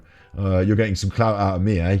I think he feels like that. But maybe that's not how it is from Dr. K's end. Maybe Dr. K is not chasing Disguised Toast because he thinks maybe everyone gets an email once a month or whatever. I don't know. I really enjoyed talking to you, and if you want to talk more practically, if you ever want to talk again, just let us know. Dr. K, I messaged him that day. And I asked him, hey, I'm going through a lot of things. I really appreciate your perspective. I'll pay. Could you let me know when you're free? And he said, I was 10 a.m., 11 a.m. And he said, yeah, no, totally. Are you free today at 2 p.m.? And I'm like, yes, that's in 3 hours. So he actually talked to me that day. And he's like, you don't need to pay. This entire situation is about people taking advantage of others. And when you're like this, how could I accept payment from you You know what I mean? Like, it's the same shit. And he said that I won't accept money, but yeah, in the future I'll take your money, but like for now, no. Like, he said he wanted to talk to me human to human. It turns out that That was interesting. She's using that language that Dr. K used before, human to human. So this is him saying, look, I don't know what's gone on there. It was just a random edit, wasn't it? But he's saying, look, you've got a problem. I'm trying to help you with it. I'm not accepting money. This is not therapy. Maybe in the future we could do therapy. Absolutely, when in a different context, whatever, like maybe. But he's obviously categorically said it's not therapy and I'm not taking your money. I just want to help you out of a situation, human to human. I don't know what was going on there. I don't know what was going on, but how that conflicts with the bartering. This is in the section for bartering, you see, bartering and conflicts of interest. I think he's made it quite clear there, hasn't he? He's not actually tried, he's not exploited her. He's not said, oh, look, you're upset, you're offering money, or it's gone up, the price has gone up. Has he? In fact, he's done the opposite, and he's done it off camera as well, so there was no benefit to him. Maybe that was just a human to human compassion. Lily Pichu awesomely gave us like $3,000. So she has single-handedly like funded, just a gigantic amount of stuff. And then she's donated to his stream. She's given him $3,000. So out of the goodness of his heart, he did something kind for her. No, I'm not taking your money. This is not about a therapy session. I'm not, booking you in now. If you need to talk, I'm here for you to talk, whatever. I won't accept your money. He's done a kindness to her there. Make sure it's not damn well, ethically problematic as well, because you're not paying me for therapy here. This is just human to human. And then human to human, I don't know, whatever. Maybe cynically, she's giving him $3,000. I don't think $3,000 is as valuable to Lily Peach as it is to me. So I don't know, because I don't know. I think she's one of these millionaires, isn't she? I don't know. Maybe she's not. I'm not an expert on Lily Peach, so I'm not going to judge. But it's a lot of money. Certainly a lot of money. For me, it feels like a chuffing load of money. So, and for him, obviously, it's a big deal. He's talking about it. That's okay, isn't it? I think has gotten our first few milestones met. So a huge thank you to Lily.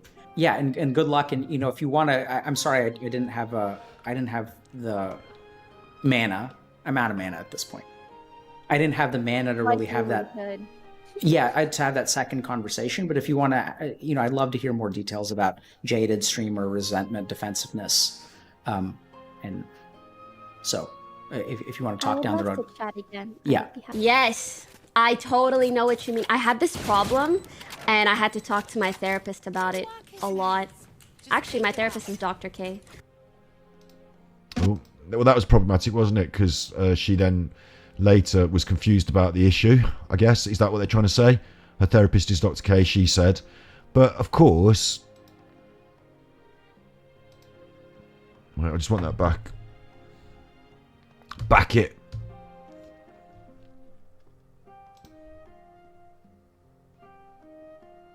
Chat again. Yeah. Yes, I totally know what you mean. I had this problem, and I had to talk to my therapist about it a lot. Actually, my therapist is Dr. K. So she might just be being cheeky on stream. She might be, or she might be really serious. That's her therapist. I don't know. It's out of context. I don't know if they embarked on a series of therapy or not, or anything, or if he's doing it properly, ethically off stream. Whatever she's saying, that she had to talk to him about it a lot, probably wasn't on stream, as far as I'm concerned, or as far as I know. So I think that's one in the. I don't know, because I haven't got access to their private details and what they do with their private lives. Whether they did therapy or not, I don't know. If there is a concern about the client's well-being, ethically, you are bound to, in some way, get a hold of the authorities or take any steps that you can take for the best interest of the client. Well, you need to assess them. You need to assess them for, basically do a suicide assessment where you look at intent, plan, means, history, and if you determine that they're an imminent threat to themselves, you basically initiate getting them to a hospital or getting them into some sort of protective custody. So that might look like encouraging them to, voluntarily go to the ER or go to a behavioral health unit. If they're unwilling to do that, and you believe that they're of imminent risk to themselves, I would basically say either you go voluntarily, or I would probably call 911 or call the police or an ambulance to get them to a hospital, to assess them, to get them to a hospital. This is where we get into some real nuts and bolts. This is suicide prevention, so it's important, this last bit. And we'll probably just manage to finish off, the whole thing in here. I'm going to slow down my commentary a bit because I just think we'll, let this play. They make some important points. I will jump in, I can't help it. But let's just, this is suicide prevention anyway, and it's important. Well, I could kill myself, and I've thought about it so many days, so many times. So I already had a plan on how I was gonna do it. Okay, are your providers aware of that? No. Okay. Can we talk for a second about that? Mm-hmm. What keeps you from sharing that with them? I haven't really seen my psychiatrist since like 2017. Okay. So maybe give them a call and kind of let them know what you're going through. Because I know as a psychiatrist, one of the things, the most difficult thing about my job is when I'm there to help someone and they don't let me know that they need help. It's funny that he laughed at that. Like, it doesn't feel good that he laughed at it, but maybe it's a nervous laugh, or maybe he's been through this exact thing before and he's seen a positive resolution, and so he's thinking, oh, this is one of those situations, and it worked out well in the end. Maybe he's got different feelings about it, but it's really good that he's suicidal ideation, thinking about suicide. That's where we want to pick it up and talk about it, isn't it, before things get out of hand. So it's really good that Dr. K did pick that up and talk about it and refer her specifically to her own, like she's had therapy in the past. So he's I don't know, yeah, referring her specifically to the thing.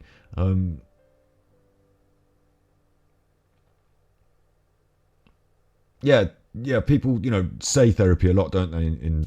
Yeah, that's true, actually. They use the word to mean we've had a good conversation about something that's made me feel better. Yeah, that's true.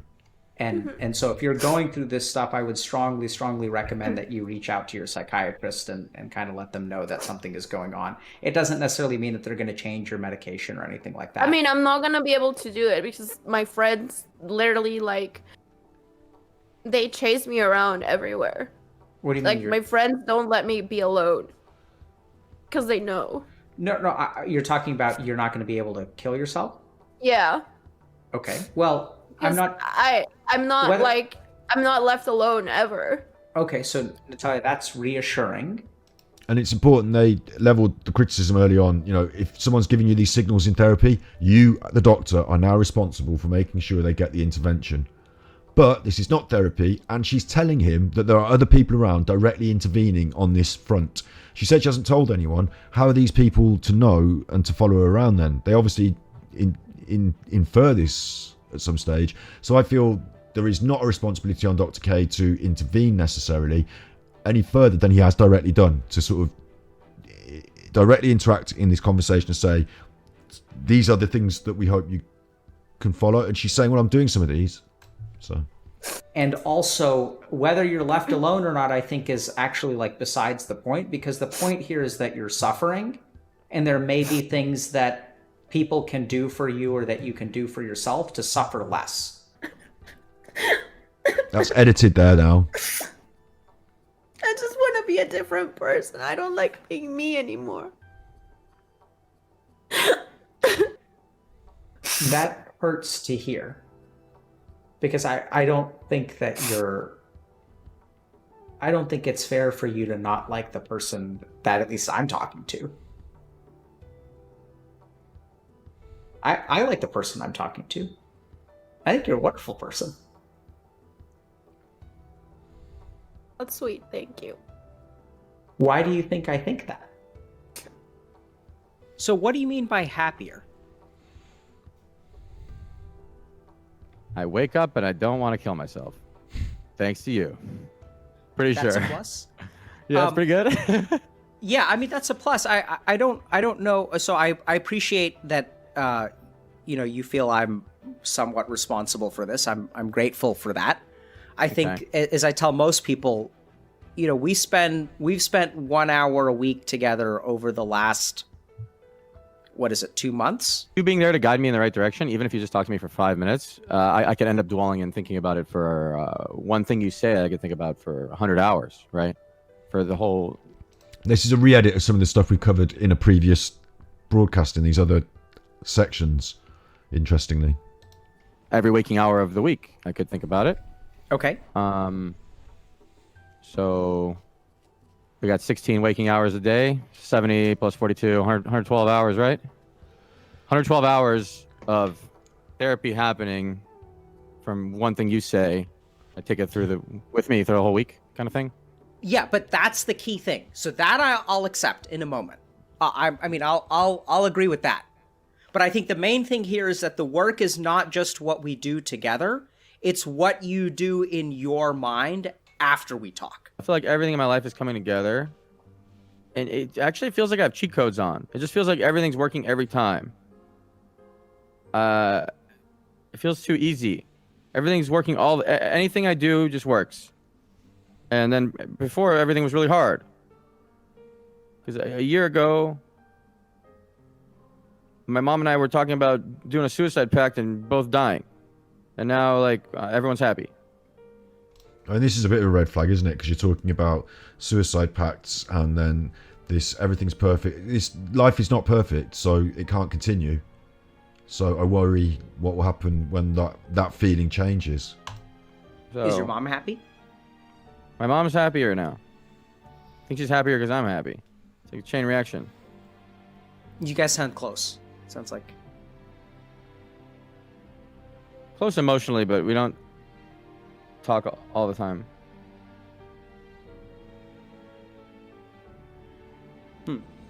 Yeah.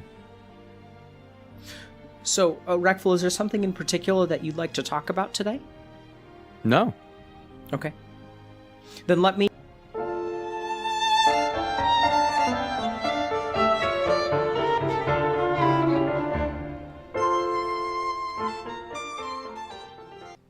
We are living in a simulation. Maybe I should just, should I get us out of here? Maybe the trick is that I need to die to get to the next part. There's another game. Should I risk it and find out? No? On July 2nd, 2020. Yeah, Reckful killed himself. After a number of attempts narrowly thwarted by his friends, Reckful killed himself. In the days prior, Reckful's friends reached out to Dr. K. And if this is affecting you and you feel like that, then call the Samaritans or the Lifeline, or talk to us in chat, or talk to somebody. That's better. That's the best. And asked him for advice. On June 30th, Dr. K was told that Reckful would voluntarily hospitalize himself on July 3rd. After Reckful's death on July 2nd, Dr. K told Reckful's friends to leave his name out of the account of Reckful's final days. I mean, I don't know about that. Do I? I don't know about conjecture, what he said, she said. The conditional answer I'm going to give you is that if there's a suicide attempt and you're aware of it, you probably should commit the patient. You should commit the patient. He's not it's not his patient though, is it? And they said that Reckful was in hospital, so we're to assume that he's having medical treatment. So I don't know whether Dr. K should, from a different state, embark on some crusade to have Reckful committed into a mental institution. I don't know if that's his ground to tread on, even in this situation, even if Reckful has attempted suicide and is hospitalised because of it.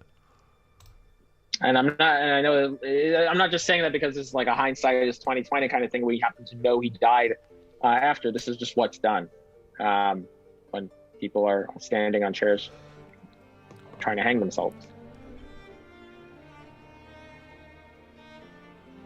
My name is Alo Kanoja. I'm a psychiatrist practicing in Boston, Massachusetts. Welcome to another Healthy Gamer GG stream. Just a reminder that everything that we do on stream is intended to educate and support y'all, but nothing is intended to be medical advice. This is Dr. K's stream reflecting on Reckful's death, and it's tragic and difficult.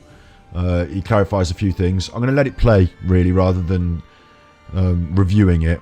And Dr. K then makes another video talking about ethics that talks about all these interesting things that we've been talking about over the last 3 episodes. You know, countering these arguments directly himself. So that's what's coming up next week on Mental Health Monday. Let's finish this last bit with treating it with the respect that it deserves, I guess. And I will say this now more than ever, that this is not a substitute for mental health treatment. A lot of people will reach out to me and say, Dr. K, I'll pay you whatever you want. I just want 1 session. And I want to make this clear that 1 session with me is not going to fix your problems. I know that's what people think. 6 sessions with me is not going to fix your problems. And yeah, I mean, what fixes problems is actual mental health treatment. And we try really hard to support people into getting that when necessary.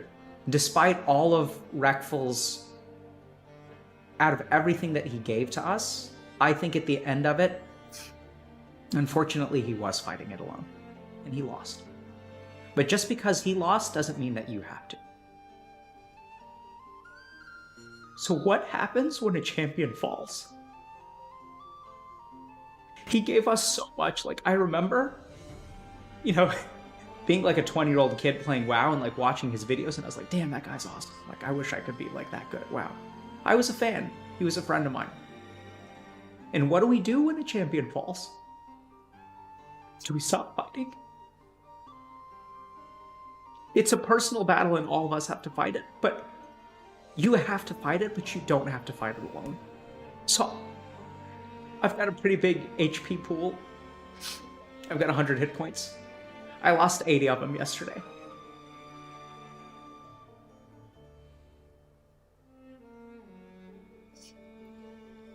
I lost most of my HP bar. The implication at the end of this hit piece is that Dr. K is using Reckful's death as leverage for sympathy so that he can gather support. I saw it as him bravely speaking about the exact issue that was not only, like, you can't hide from this thing, and it was damaging to him and his reputation, yeah, but more so than that, you know, we were hurt because, or we felt the loss of someone. See, I'm going to do it now. That, like he described, a champion, you know, and Byron was incredible. So I just thought at the time this was just a genuine, brave attempt to find some reason to continue and to speak to, like, when a champion falls, new champions step into their shoes to carry the fight. And I don't think Dr. K was raising his banner in this situation. I don't think Dr. K was looking to step into Reckful's shoes and become the new big thing on the internet. Gather all his audience up. I think he was just being honest about his feelings and trying to help other people who were finding this exact moment difficult. So it's very difficult to later on levy at him that this was a cynical attempt to garner the audience of someone who's just like someone who, like, Reckful's viewers, Reckful's audience, Reckful's trying. Well, he's dead now, so you watch me. I'm your new hero. I don't think that's what it was. But it's almost heavily implied here, which is a bit distasteful in my opinion.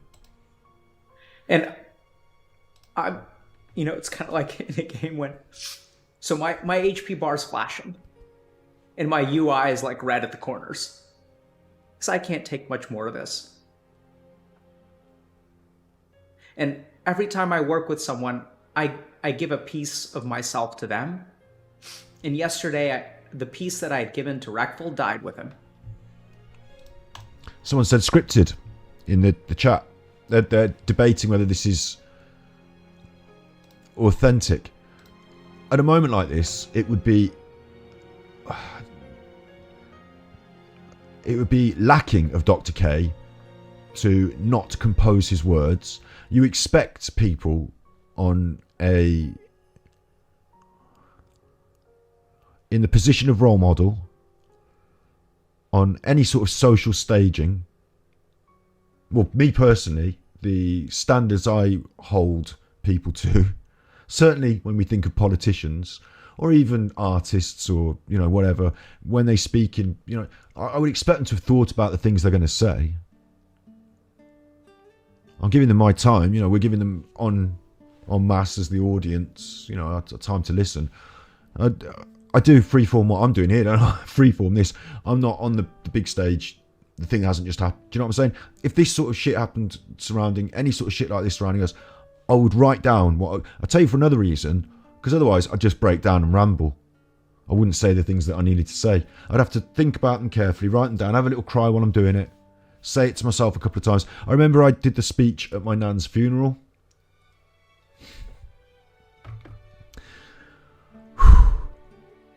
And I had to compose it over some weeks. I couldn't just sit down one evening and write it, because every time I came to do it, it made me feel all that stuff. So I composed it over a number of weeks, and I wrote it all down on bits of paper. And like some people, I don't care what people think. I had all the bits of paper, yeah.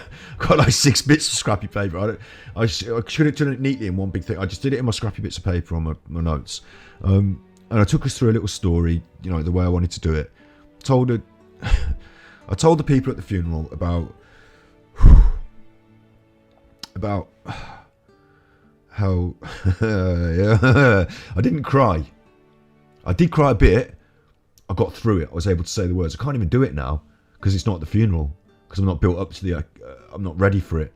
But I told the people about how I felt as as her grandchild. In her care and compassionate care, staying up late with her, going to the local shop, this sort of stuff.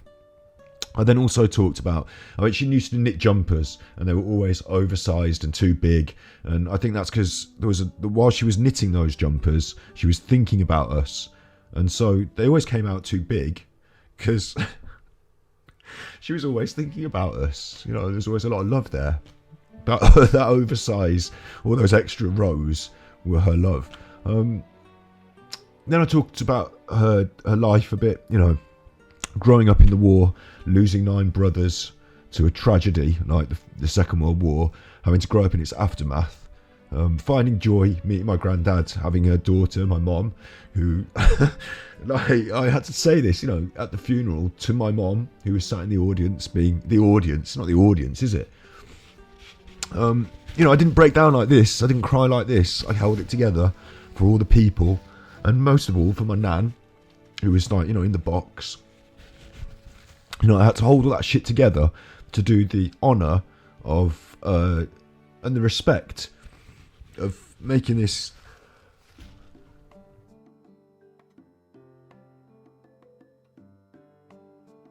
impassioned speech about all the things that I loved about her and all the ways that she showed us she loved us. And the main crux of the speech was that we don't have a lot. And she didn't have a lot. In terms of wealth, I made the point that to my nan, I used to make her dinner. I used to sometimes do something out of the microwave, out of the freezer. She'd love the stuff out of the freezer. To her, that was top bins. That was future food. Like, it's been made by Gordon Ramsay and it's been frozen. Now she can eat it. Like, she loved the freezer stuff. No, honestly, and my mum used to cook all these like home cooked meals, and then we'd freeze them and I'd microwave them up, and she'd think it was brilliant. Like, you would think that's like, oh, don't do me an old microwave frozen. I'll have it fresh, please. But no, like, she'd think it was brilliant. Like, you know, top food in the fridge, in the freezer, whenever she wanted it. Little things like that, you know, made her feel wealthy. She'd lived through the Second World War. She'd seen the world change.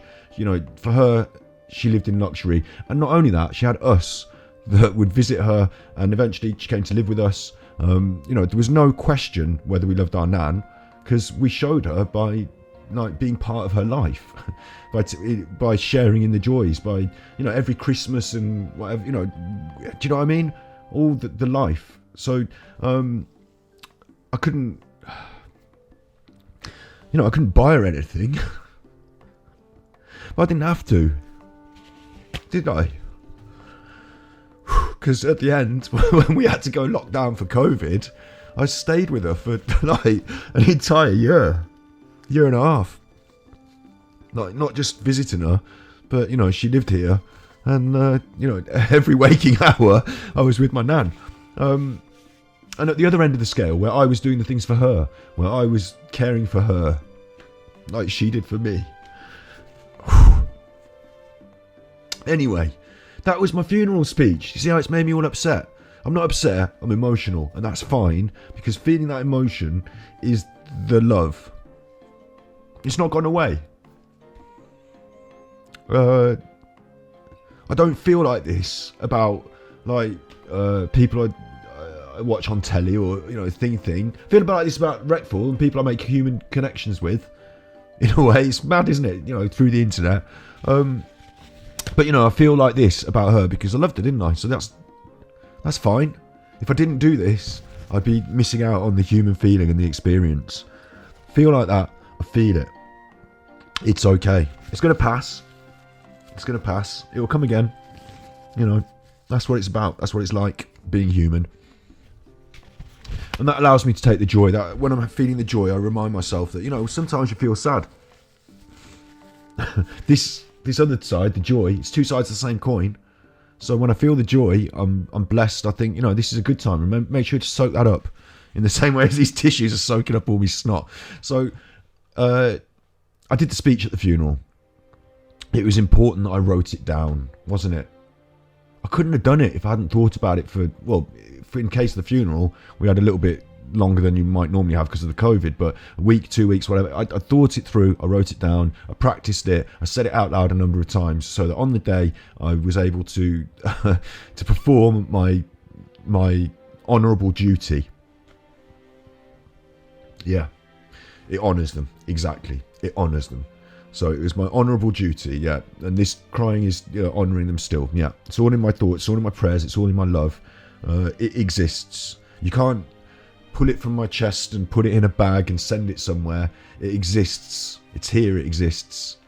You know, it exists. And so do I for a while.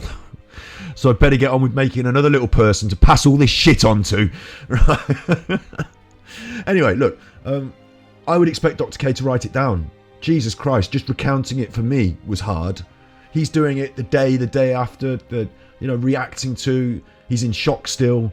Of course he's written it down. At times he's going to cry. He's going to put himself back together, like I've just done then, but he's doing his noble duty.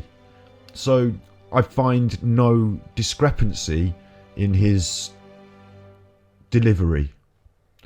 But it is used, the conjecture is thrown at Dr. K, which I find a little bit distasteful, because I know it's hindsight and we're dealing with these emotions, these feelings, and these things are coming out, but this is a little bit later. This hit piece was made a little bit later, and I decided not to do this stuff in the wake of it while it was a big drama, because I don't want to be part of a drama, but I think it's important we talk about this stuff. So there we go. Let's just let him finish. That's what happens. A piece of us died yesterday. And I need your help, and I need you to live. And I need everything that we do here to be worth it. And I need you all to get better, because I can't do this alone. And I can't take on your brothers.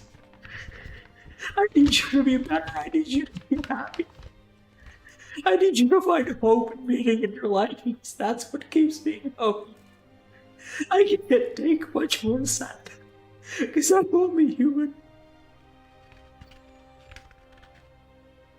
I give a piece of myself to each and every one of you, and I give it willingly. I'll tell you something.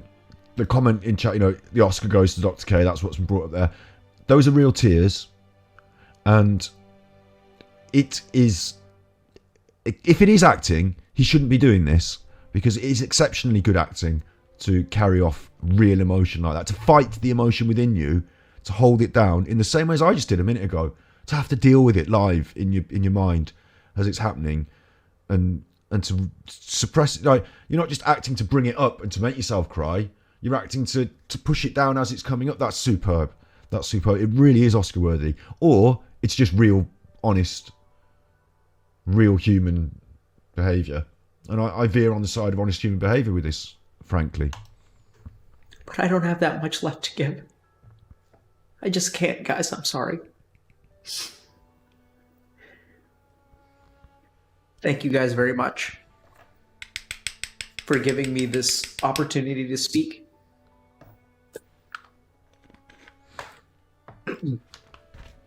I'm a little bit surprised he says guys, because that's one of the things I'm really tight on, isn't it? The patriarchy. Some of them are ladies. Some of them are ladies.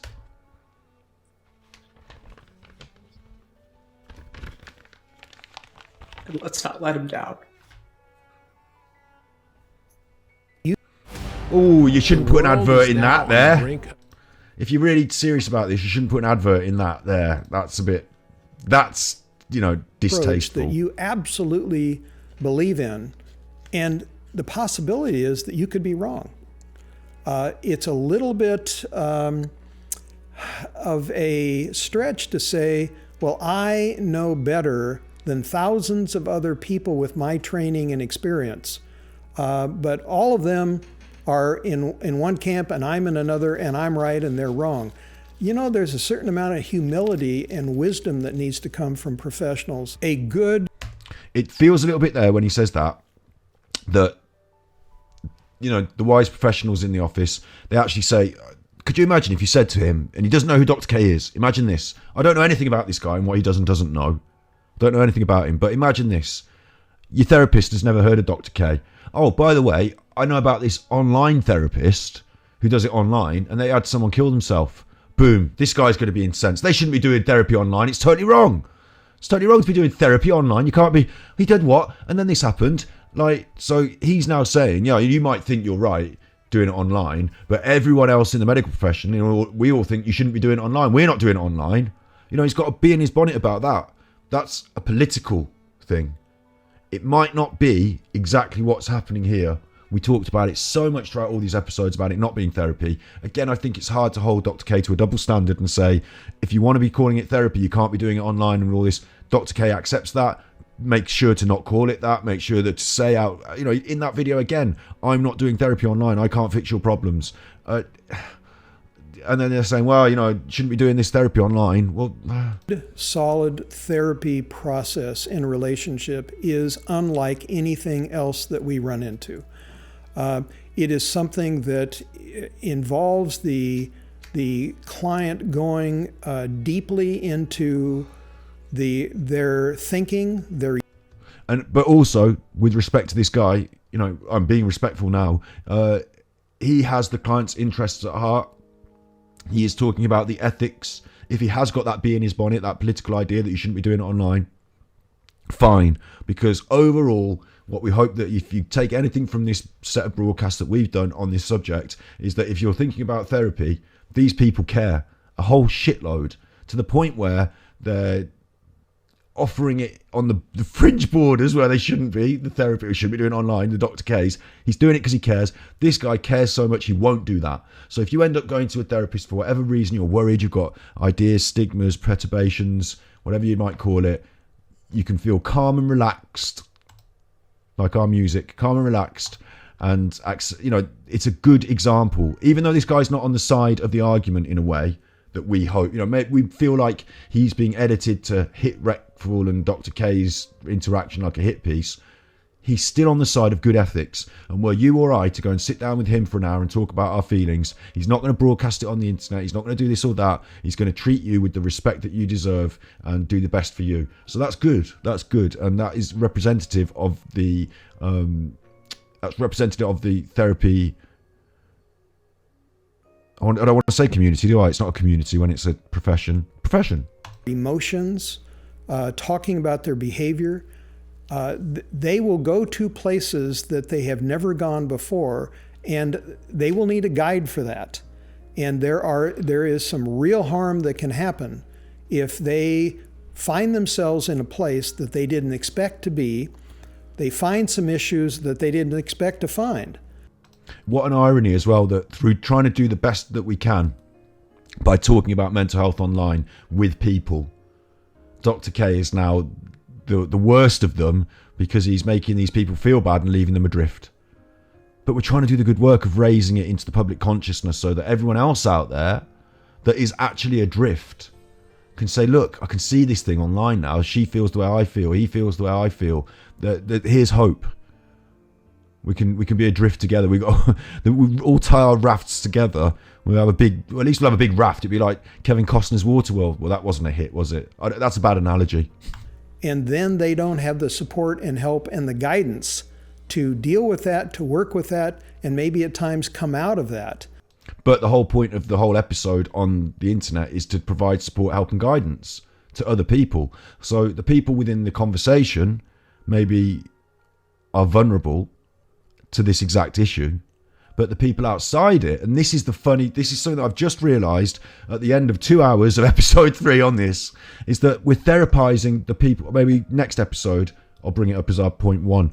We're offering therapy to the masses, or at least opening the doors to a therapy session, or not a therapy session. Remember, it's not a therapy session. We're opening the doors to the ideas that go on in a therapist's head when it's not a therapist session. We're doing that. It is confusing.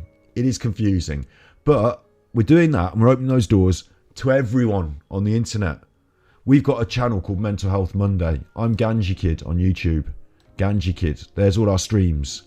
And one of the things that we do is we edit it down to a news flash. You're fragile and strong like glass. Don't do anything rash.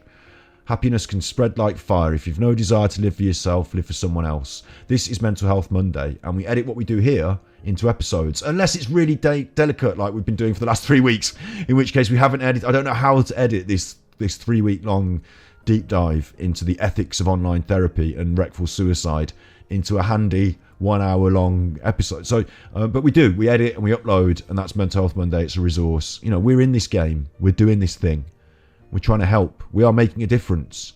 We have, I know categorically, made a difference for people, and so that's it. We're opening this out to show the world. So it's all the people that view, it's all the people that tune in. They're the ones gaining the therapy. If not the therapy, what I mean? Not the therapy, not the real therapy. They're gaining the insight. They're gaining the opportunity to think about, to be exposed to ideas they hadn't thought about, to find the strength to stand up and say, hang on, this is me. I could do with some help here. I might go and talk to a therapist. They're finding these avenues in, this support network. That's what this is. And okay, the person in the interview, we've got all these ethics about the people in the interview. Maybe we should do another episode on the ethics of therapizing the masses. It's not therapy. Of introducing them to positive ideas and help and social change and reaching out our hands for you to hold. Grab it and don't let go. You're never alone, though you might walk solo. I'll be there beside you saying it's fine, we will find it hard. I promise there's light in the dark, and you might not believe it now, but trust me, I'll lead you out to the other side where saints march in. Been hanging in the noose and seen my flesh burn. I found we all had lessons to learn. I'll edit it down to a news flash. You're fragile and strong like glass. Don't do anything rash. So we can do that. Yeah, that's cool. And that can be so tricky that is essential that licensing boards, for example, they know that. They know their job primarily is to protect the public, is to expect professionals to be professional and to hold up the highest ethics with their clients. These are standards, these are aspirational issues, and the licensing boards must be able to hold the professionals to a high standard, and if they don't, then people are going to be harmed. And that's the purpose of a licensing board, is to avoid the harm. Are we saying there needs to be a new, wider brief for the licensing board to also vet not just television broadcast, not just media on TV, but self-made independent media across the board in terms of what is ethically acceptable on a mental health level? Is that what they, when they're not even people that are like accredited licensed therapists, because they're not even accredited licensed therapists, so they're not on your books, are they? So you're not doing this. This is a totally different world, mate.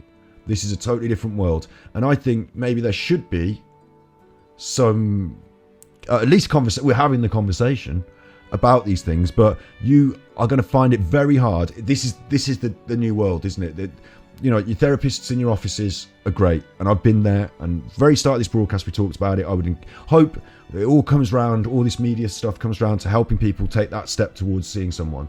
Brilliant. But in the modern world, we've all connected to mobile, it's TikTok, it's this, that, they're going to be talking about this shit online. You're going to get people who say they're therapists and are not therapists, who are right on the other side of this, giving Dr. K a kicking. Dr. K's trying to be ethical, stay on the right side. There are people out there saying, I'm a feather therapist, or a, you know, rub your toes therapist, or I do mud therapy. I'll cover you in mud for therapy. You know, come around to my house and have a session. You know, there's that, isn't there? There's like the full gamut of that. There's all that online. There's hypnotherapy. There's all sorts of, you know, there's so much stuff online of people saying they've got the answer to your problems and all that. And there's all that. And we're going to give Dr. K a kicking. We're going to give Dr. K. He wants to make sure everyone's billed. Yeah, good point. If you can't come and see me in session, I'm going to be poo-pooing it. This internet might help people. This wide spreading of knowledge might help people. But the knowledge is not for the masses. We've got to protect the public from themselves. Don't tell them. So there is a bit of that, isn't there? It's too late. It's out of their control. It's out of the board of directors, of the governors, of the... Forget it. Dr. K individually is trying to do his best. But in the big world, on the internet, you know, now we've got it. Now it's this.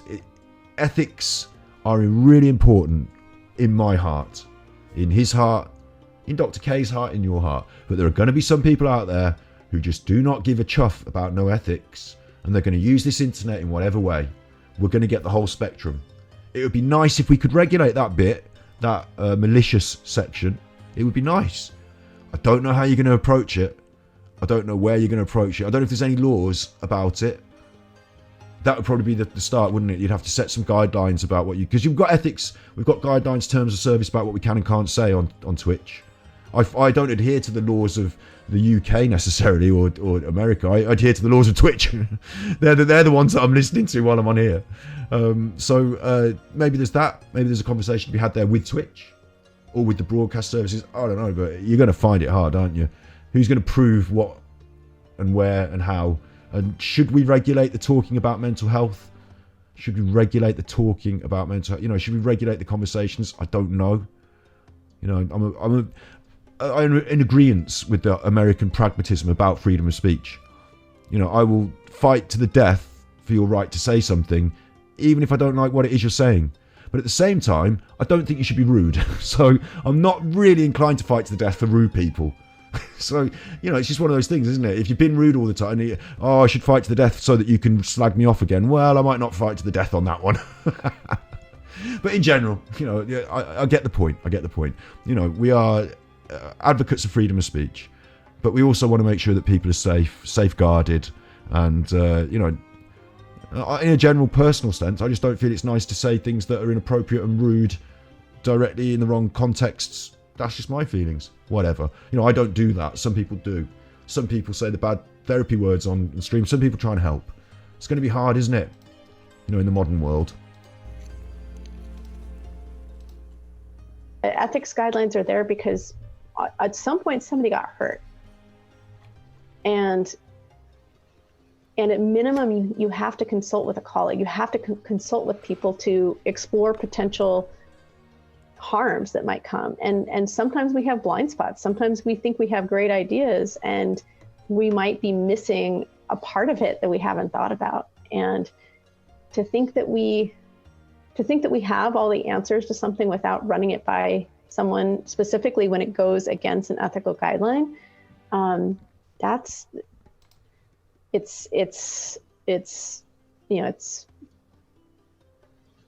arrogant. I think I found an answer to this. Just thought it up in my brain. How arrogant of me. What we could have is we could have like a board, couldn't we? We could have like a committee. I know it's difficult with committees though, like a camel is a horse drawn by a committee. But what we could have is you could have a collect in the same way as in the medical science, in the therapy community, you have like an institution, and you could have an online set of guidelines. We could say, look, bottom line, mental health is being talked about online. I'd like to highlight another resource here because I think this is a really good point, actually. Mind.org. This is mental health support. It's based in the UK, but it's pertinent for everyone. And it's basically the portal that many people, doesn't matter what your mental health struggle is, doesn't matter which way you're on the, which way you're feeling, you'll find a good breakdown. Not breakdown's the wrong word, isn't it? A breakdown. But you'll find a good deal of information about all the different topics and support. It's a really good portal into lots of different aspects of mental health. Doesn't matter where even if you know someone who's got problems, or you want to do a fundraiser, or if you look on mind.org, you have a good read, information and support, like all these different, they've got the A to Z of mental health. Even if you're not suffering with these things, it's interesting to learn about them. It's just interesting. There's loads on here. It's a huge resource. It's brilliant. Yeah. So what I think's interesting in this context, especially, is Mind are an online resource. They're a charity, and they're a mental health charity for information and support. In my local area,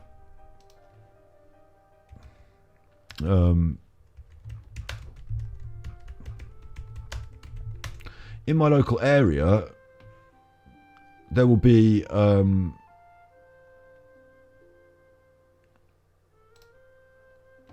just want to see if I can get an image of the exterior of one of their. I should probably be.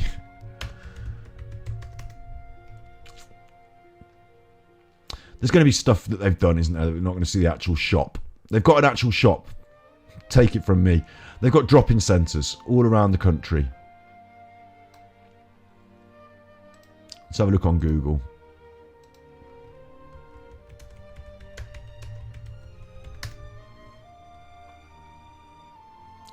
Images, because this is what they do. This is the concept, isn't it?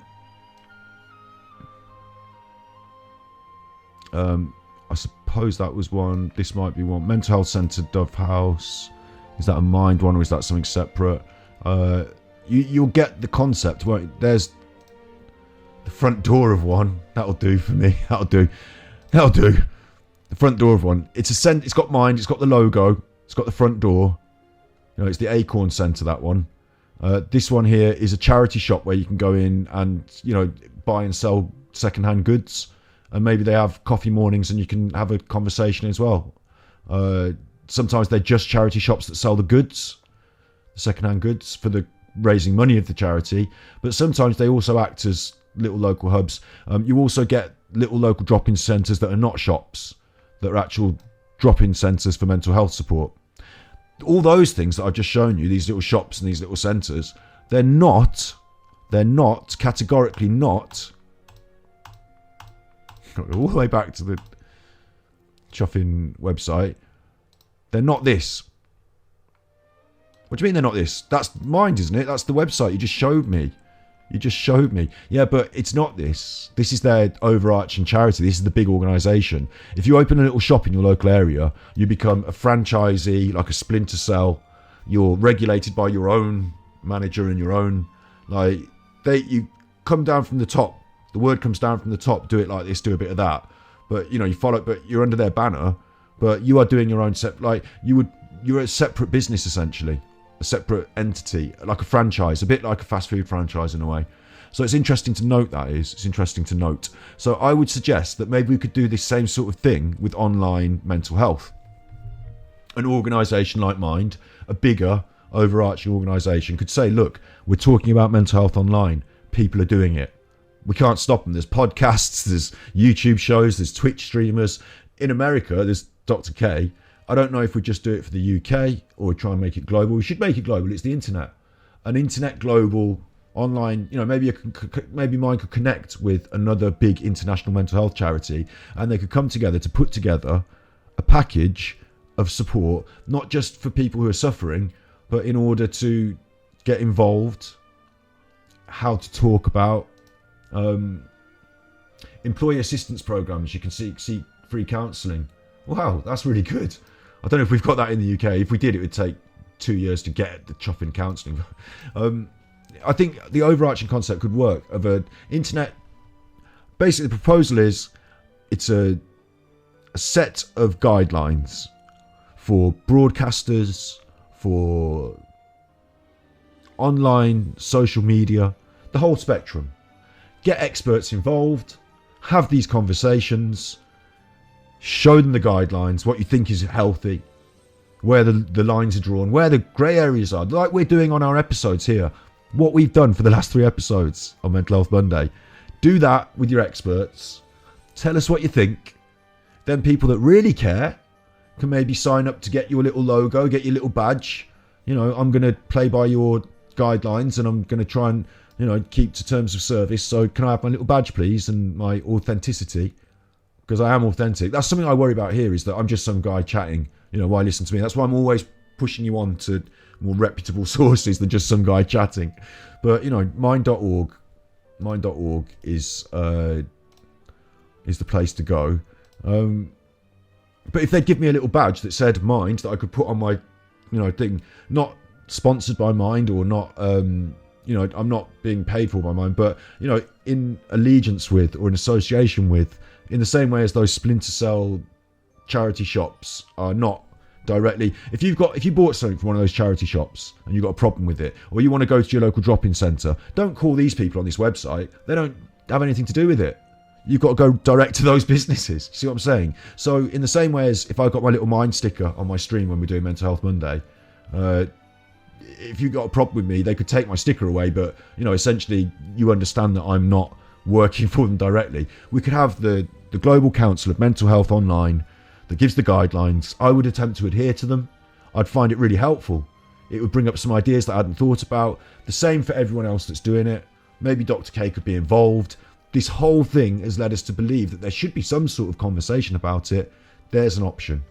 I haven't fixed the world in one go, but it's an idea, isn't it? Maybe we could put together some guidelines from some experts instead of, or as well as, provoked by the critique. Because it's really good these people are saying what is wrong about certain aspects of online therapy. I'm not saying Dr. K, remember. I still think after all this, I still feel in my heart, I think Dr. K is trying his hardest to do a good thing in a difficult area. But now that they know the problem, maybe we could find out some, maybe we could give some guidelines to people so it doesn't have to happen again. So they've got these parameters and framework to build on. And that would be really helpful for everyone's mental health. So don't just hide your knowledge away, experts. Share it with us. Not just don't just tell us we're wrong. Tell us how to be right. It's you're putting your clients at risk. Now, if you want to test something out experimentally, there are specific IRBs and internal review boards that you can go and do a study if you want to see if that actually can help people. So if you really do want to go and try out some new therapy, that's fine, but go and do it in such a way that minimizes risk to the people that you're working with. I'd like to experiment. I see what she's saying. I'm a medical. Just pretend I'm the therapist. I'm a medical professional. I want to run an experiment to determine what benefit there is and how the benefit, what she's saying is a good idea, the benefits and the negatives of online conversations about mental health that are not therapy, that sometimes get really close to feeling like therapy to the people that are involved and often tread a grey area between therapist and friend and human being. I'd like to do that study, thanks. Can we do that? No, absolutely we can't. Why not? Because we can't have a control group. in order to do it, we'd have to have a control group. But the whole essence of what we're doing is online. People are watching. It's fluid. It's, you know, there could not be like, in terms of the confidentiality aspect, you can't have a control group where you're not doing it online to check whether because you're not doing it online, so it's not that's the only thing you could test is how the difference would be to do it online. But then you can't, because the control group can't operate in the same way. They can't have an audience chiming in with things, and you know the nature of the thing is online. So you have it's like it's one of these things you have to just test in the real world, isn't it? And you're not testing it in the real world because no one's brought it forward as a study, you know, with your clever psychology team and your clever board of directors or whatever it is. No one's testing it. You should be saying it's happening out there now. Let's do our studies. Let's have someone in the office kick off a study. We're putting out a commission for people to do studies because we can see this phenomena in mental health emerging, and we want to be right on it. So gather up all the Dr. K videos, gather up all the mental health conversations. I heard this guy in England's doing Mental Health Monday every Monday at 8 p.m. GMT. Get him on the list. You know, gather it all up and let's watch it all through, and let's do some interviews with the people that were involved. Let's do some, we could do outsider observance. We could do insider observance by being part of the streams, by going into the interviews ourselves. We could do all sorts of study and interesting investigation, and we could come out with some, you know, interesting points and papers and guidances. And you know, we can't stop it from happening, but we could certainly say what we think is helpful and what's good. I mean, that, like I was saying, they could do that in-house, but also they could open that up to the people that are involved and do it as a big group thing. And if they're not prepared to do it, and if they're not doing it, which I can't believe they're not doing it, because she's part of this. I mean, I'm not blaming on her. I'm not saying she's part of this. I'm just saying that she's representing this, you know, institutional authority, that they're saying, well, you know, don't do it unless you bring it to us first and cross-reference and do your study. Well, it's happening out there, and you're supposed to be the authority.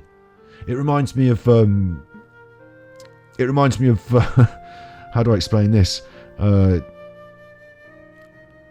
Like, you know, when there's a meta shift, I do it in a Dr. K way, you know, like World of Warcraft. You know, the players are playing in the way they're playing, and you're too late. You haven't changed the rules or whatever. You're not keeping up with the update. They're crying out for they're going to just do it their way. It reminds me of football, when new ideas came in about how to play football, and the old guard, you know, the old institutions didn't catch on quick, and they ended up getting turned over by. I remember England lost to Hungary in the World Cup. Madness. Because England used to play with this big heavy ball theory, and, you know, thump it downfield and all this. And Hungary were like, no, we're going to keep it at our feet and we're going to pass it. And like, they changed the world of football. But they didn't go to the institution and say, is it all right if we play like this? It was just they did it, and that's how we're doing it. Like, sometimes the world changes and you have to get in with the crowd, ahead of the crowd, whatever. If you're the institution, I get it, you're a slow moving big institution. If you can see it happening though, and you've got the resources, don't wait. Get involved. Start these commissions. People might not all. What did I do then? Did I change to web browser? Or am I still in sync? What did I do then? Did I change to web browser? Or am I still in sync? What did I do then? Did I change to? I'm not still in sync. Hang on.